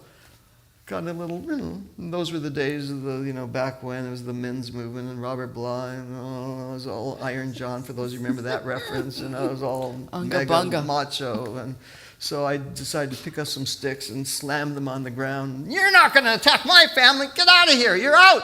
I mean, I was loud. I was really into it. As I was doing that, the iguana looked and then started approaching again. Oh shit. And daughter again, no, Dad, the iguana, it's back, it's back. We didn't take patience. We just threw everything in the basket and just went all the way from there to the car as fast as we could, forgetting anything else. Barely got to the car. And as we're walking towards the car, guess whose voice we hear again? Our daughter. Guess who's chasing us? All the way to the car, the iguana, right? All right, so that was the experience. I go home that night, we're in Darwin, sleep, I have a dream. Big dream happens. I don't have time to share the whole dream. Dream happens, follows this thing. And it was like, whoa, okay. I have something I want to talk to Bill Needham about. If I can find him, I want to share the dream with him and this experience. I'm here in his home place. He's going to share with me what I could think about. But so it didn't happen. Then finally it did happen. Finally what happened, I was in an Aboriginal art store, as I shared with you. And she said, well, what brings you here? I said, oh, believe me. You don't want to know. I'm embarrassed to even talk about it at this point. It's well, say more. Okay, well, I'm here to do, well, tell me more about yourself. And I told her about myself and what was going on, the work I was doing. And she was married to an Aboriginal man, and the man that she was married to was very much a part of Aboriginal culture. And she said, I'm going to tell you something. I'm going to go home, I'm going to get permission, and then I'm going to come back and we'll talk. Meet you here tomorrow. Came back the next day, said yes. Here's what I'd invite you to do. You go down this dirt road. I mean, there's not street signs. Things aren't paved, right? It's not like that. So you go down this dirt road, and we had this old rent-a-car kind of Jeep jalopy type thing that kind of works and kind of doesn't work 2/3 of the time. Go down that road, and then you keep going, and then when you see the first river crossing, you go to this side of the river crossing. First, I'm challenged. That's why I can have a lot of objection around AI and around technology, but I don't know what I would do without Google Maps. I'm just saying. Waze. So there's some beautiful things. Anyway, so I go there, and I finally find the place, right? I finally find it. And I thought, what the hell are we doing? It's a single little building, and it has post boxes in it, post box, okay? And what's happening is, she said, go there the 3rd Tuesday of the month, which is what I did, and went there. And the reason that she said at that time of day is because when they deliver the mail. And once a month, everybody comes, all the tribes come and get their mail. And that's where they get their checks, their government checks right there. Well, there was that, and then right next door to it was a fast food chicken place. Not really fast food, but they sold chicken, greasy chicken, fried chicken. I got fried chicken. I was there. I'm going to make this story now shorter and shorter. Yes, I get the cue. So, I mean, when you're meeting somebody, I can't speak the language, obviously, because coming from the outback, from the bush, the whole tribe came. And I knew immediately Bill Needham. I knew exactly who he was. I saw the picture on the television. And also, it was pretty obvious. Everybody humble. I mean, he had already gone back into eldership, which means he's left the civilized, quote, world, big quotes, and back into his community, his tribe, his clan. And he said, and so what am I going to do? Oh, I'm here to ask you about this dream. No, that's like pretentious and arrogant, really. So I just sat next to him with patience. And some people can do music, and that's really a good way to communicate. I can't do music that well, so I didn't do it that way. But I did eat that greasy chicken, and I kind of like touching people, so I had grease all over this way. He was here, I was here. We kind of rubbed up against each other a little bit. And then after literally an hour goes by, at least an hour. And he finally said, "Where are you people? who you people? Who you people, right? So I had to figure that one out first. I said, oh. And then I told him the story about my great-grandfather. I don't know how much he really understood me, but I shared the story. And he said, you dream? You dream? I go, oh, yes, actually, there was a dream. Oh, tell dream. No, tell dream now. So I shared dream, and I think he understood more than he was letting on, because he said, oh. And the dream was of a guana lizard, right? That guana that was chasing us, that was in the dream, and it was chasing me in this dream. And I went through this whole thing, oh my gosh. And then right at the end of the dream, right before I thought I made it through, like alive.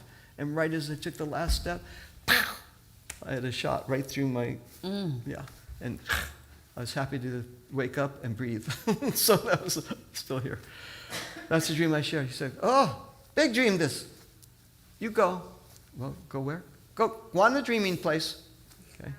Because in this culture, the story web is so, you're part of the dreaming. And I'm not going to pretend to be an expert on this because I'm not. But go to dreaming place. And that's how you understand your dream. It's not like getting an interpretation or an analysis. No, it's not like that. You go to the actual place of the dream, experience the thing. That's why the rock in Zuma Beach just touched me. Mm-hmm. I went to this place, guana dreaming. It was in Arnhem Land, so you can't go in. I'm this color. I'm not Aboriginal. I cannot go to Arnhem Land. It's stopped. But the guy and they have beautiful, I'm going to say rangers, that are there, that are guarding the place. Beautiful people that really they care about the Aboriginal culture and they really want to keep it protected. He said, you can't go in there. I'm sorry. Oh. I said, oh, it's too bad because I just visited Bill Niji, and he said, wait, you were able to talk with Bill Niji? I said, yes. Oh, go. He said, I've not even been there, but I know what you're looking for. Just go that way.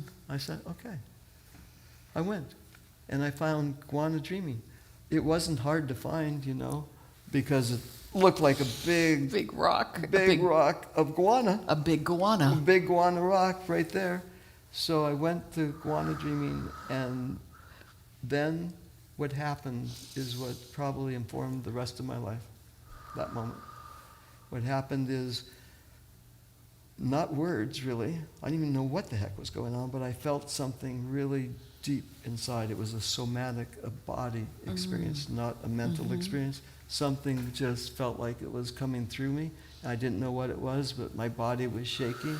And I was like, whoa, okay, big, okay. And then I went back, and I thought, okay, something is happening here. Not sure what's going on, but something big. Then the revelation came, and that happened 3 years later. I was asked to go to the United Nations, right? United Nations on behalf of the Earth Charter International.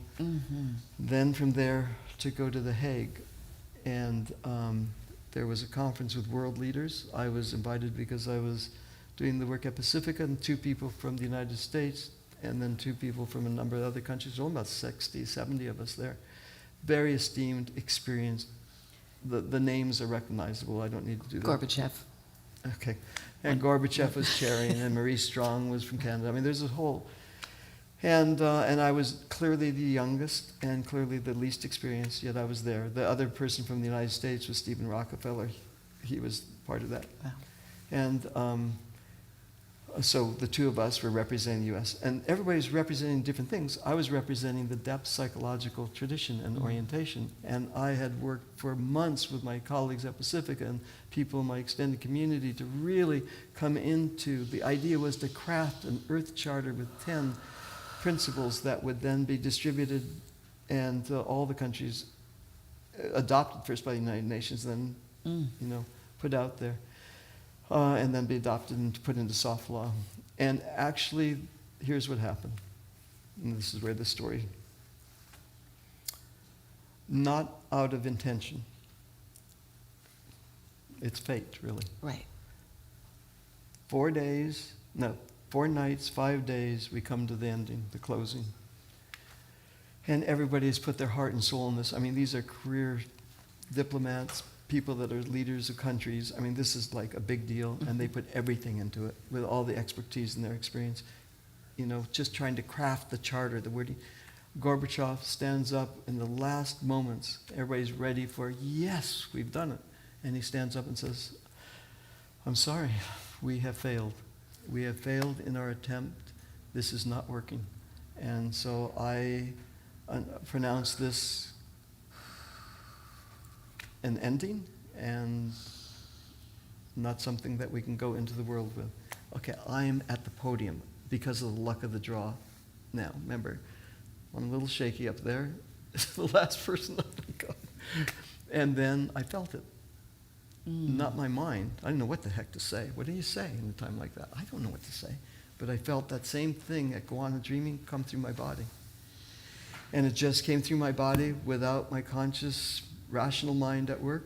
And I said these words. I said, perhaps we're asking the wrong question. We're asking, what can we do to save the planet?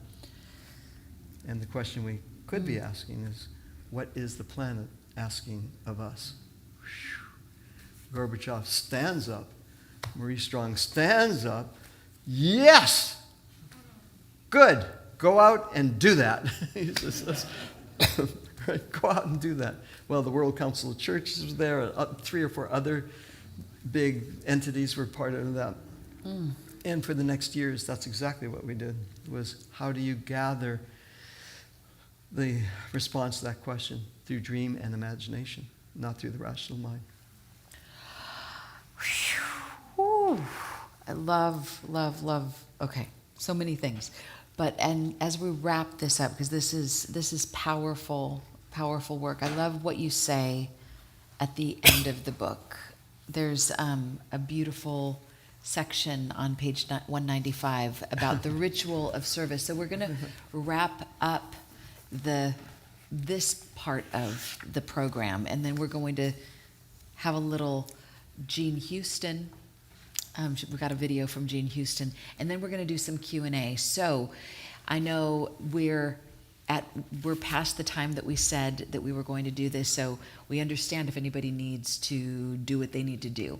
But just know that we can stay probably at least another 20 minutes to do Q&A, because we'd love to hear from you. We'd love to hear any of your questions or comments or thoughts or percolations or whatever go on a lizard energies coming through you. We'd love to hear it. So to wrap this up, maybe we need a candle for this. Bree, we don't have a candle?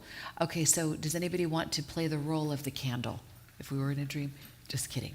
Just kidding. We do have somebody. Okay, we're going to imagine we're lighting a candle.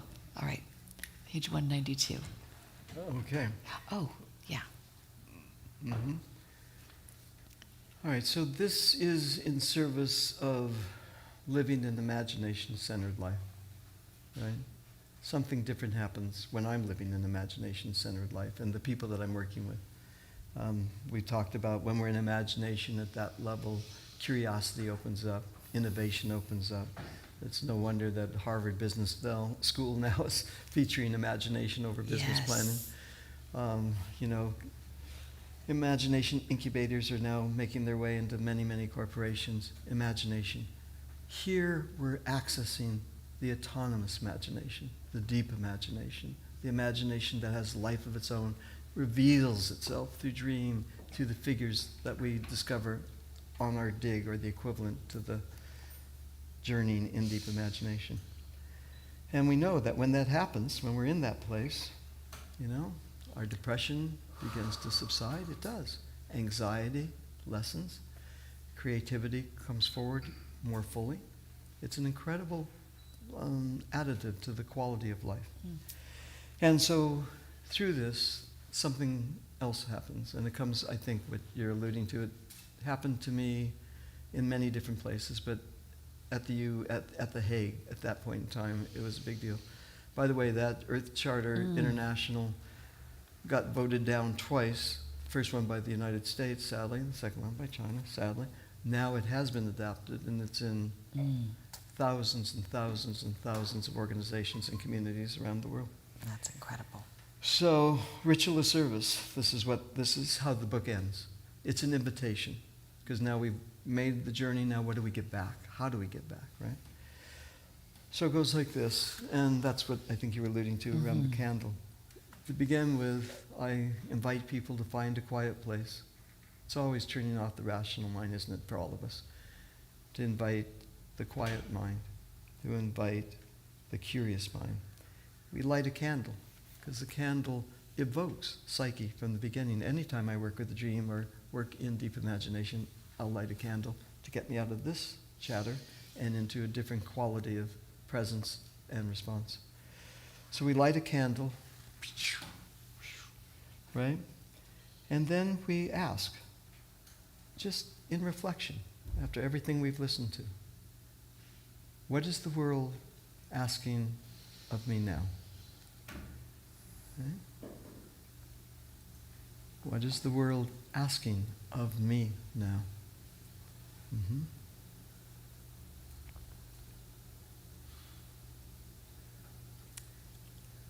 Not the script, allowing the imagination of place, of creatures, of things, the imagination, the aesthetic, the poetics of psyche, what is being asked of me now. And we listen with open ears and curiosity. And that's what happens next, is opening curious mind. We open curious mind and just hang there for a bit. And then we wait. And I think it's always helpful to wait for the unexpected, the surprise. It doesn't have to be profound or huge, just the hint of the unexpected. And what that does is it invites the awakening story. Mm-hmm. The awakening story. At the end of the day, what I discovered through all of this is that what lives most intricately in the imagination matrix is a story web. The imagination matrix is a story web. And all these figures have stories to tell. Stories to tell. And it's the capacity of me taking the time and the support to listen to the stories as they move through imagination. So. Beautiful. This was so important and so amazing. When in doubt about what's going on in this world and what our role is to ask what would be useful. How could I be useful? What's there for me to do now? As opposed to why isn't everybody doing it my way? But if I could have it my way, the video of Jean Houston would play now. So, and as this is playing, if you want to rally your questions, if you've got any questions for Steve about the imagination matrix, you might want to percolate on those. So let's roll the video, shall we? And the deepest power of the book is it is a wake-up call from Central. Somehow, the mind of the universe has actually gotten into the book. It's a whole way of being that makes you come awake, come alive, come together, create and co-create.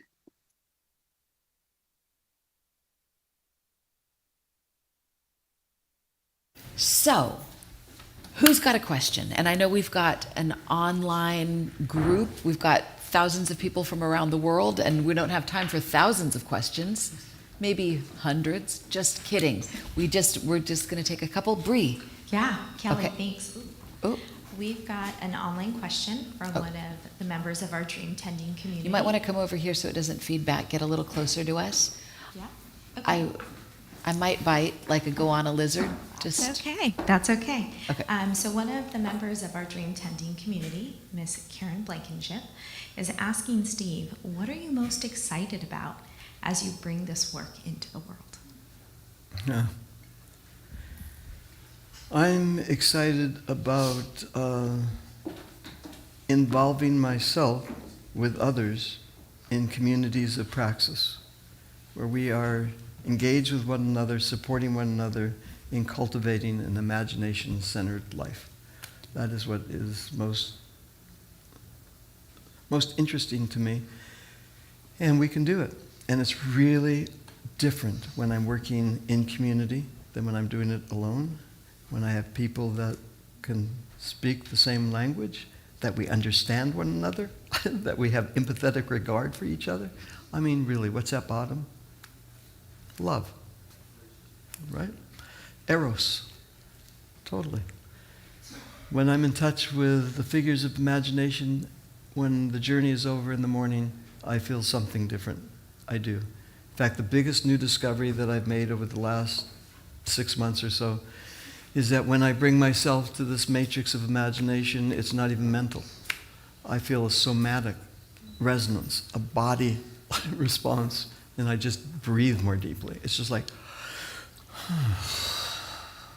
really. So I'd love to be with others when I'm in that, in this experience. If I was going to put it in a nutshell, I would just say human 2.0 as a result of all of that theta. Okay, I saw a question over here. Let me get Oh, let's get your microphone to you. There you go.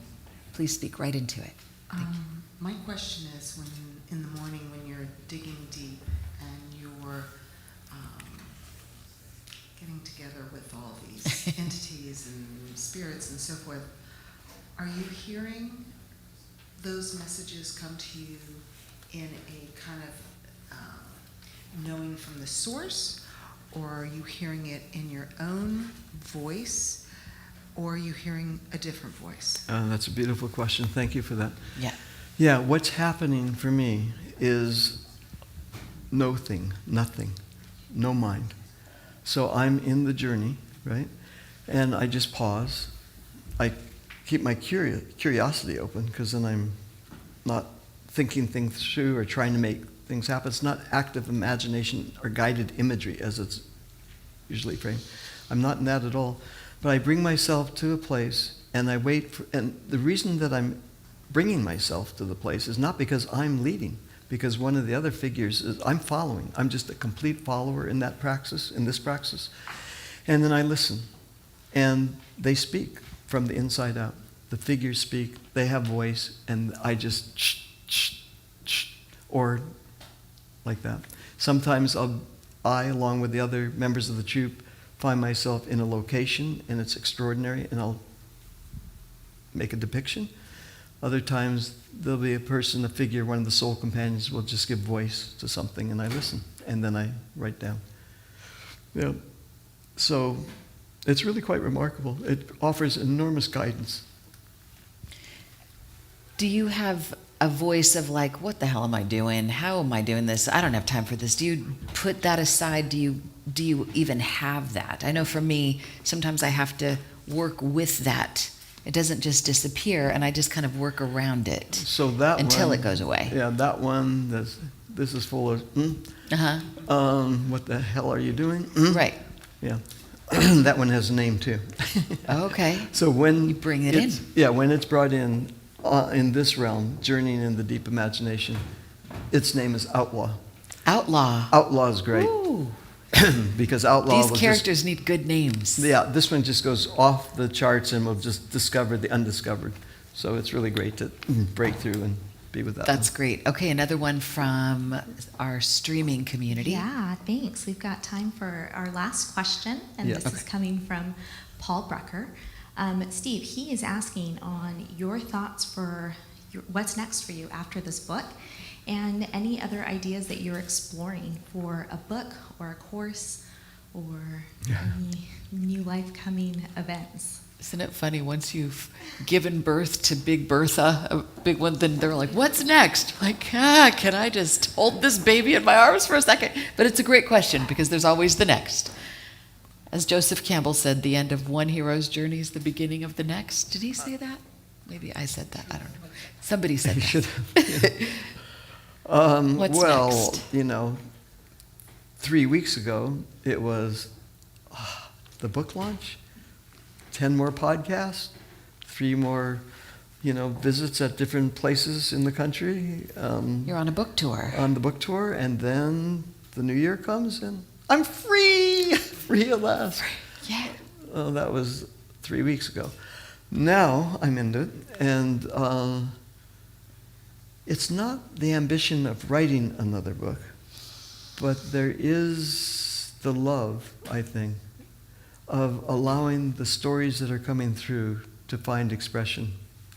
So what seems to be emerging is a desire to be placed with soul companions in different contexts, and not shuffle around contents, but be in different contexts and write story, one story after the next. They'll go beautifully with what's evolving here in this book. And also, of course, I'm working continually to work with in the dream tending and imagination community. So we do teaching and we do service and work. And I'm particularly partial to the Pacific Alumni Association.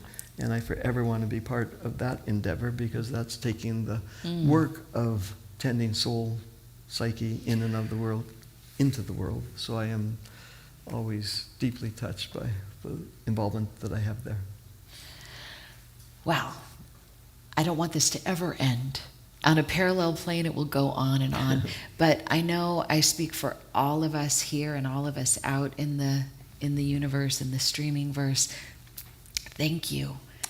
Thank you for sitting on that rock that day, being a little naughty and getting in trouble, and hanging out with the rock star kid, and tracking these important moments, and doing this incredible work at the UN on the level of the Earth Charter, and for taking this message that some would say maybe woo-woo, but making it very concrete and making a bridge for all of us. And I do feel like you are standing on the shoulders of Freud, Jung, and James Hillman, and all of them. And we're all with you.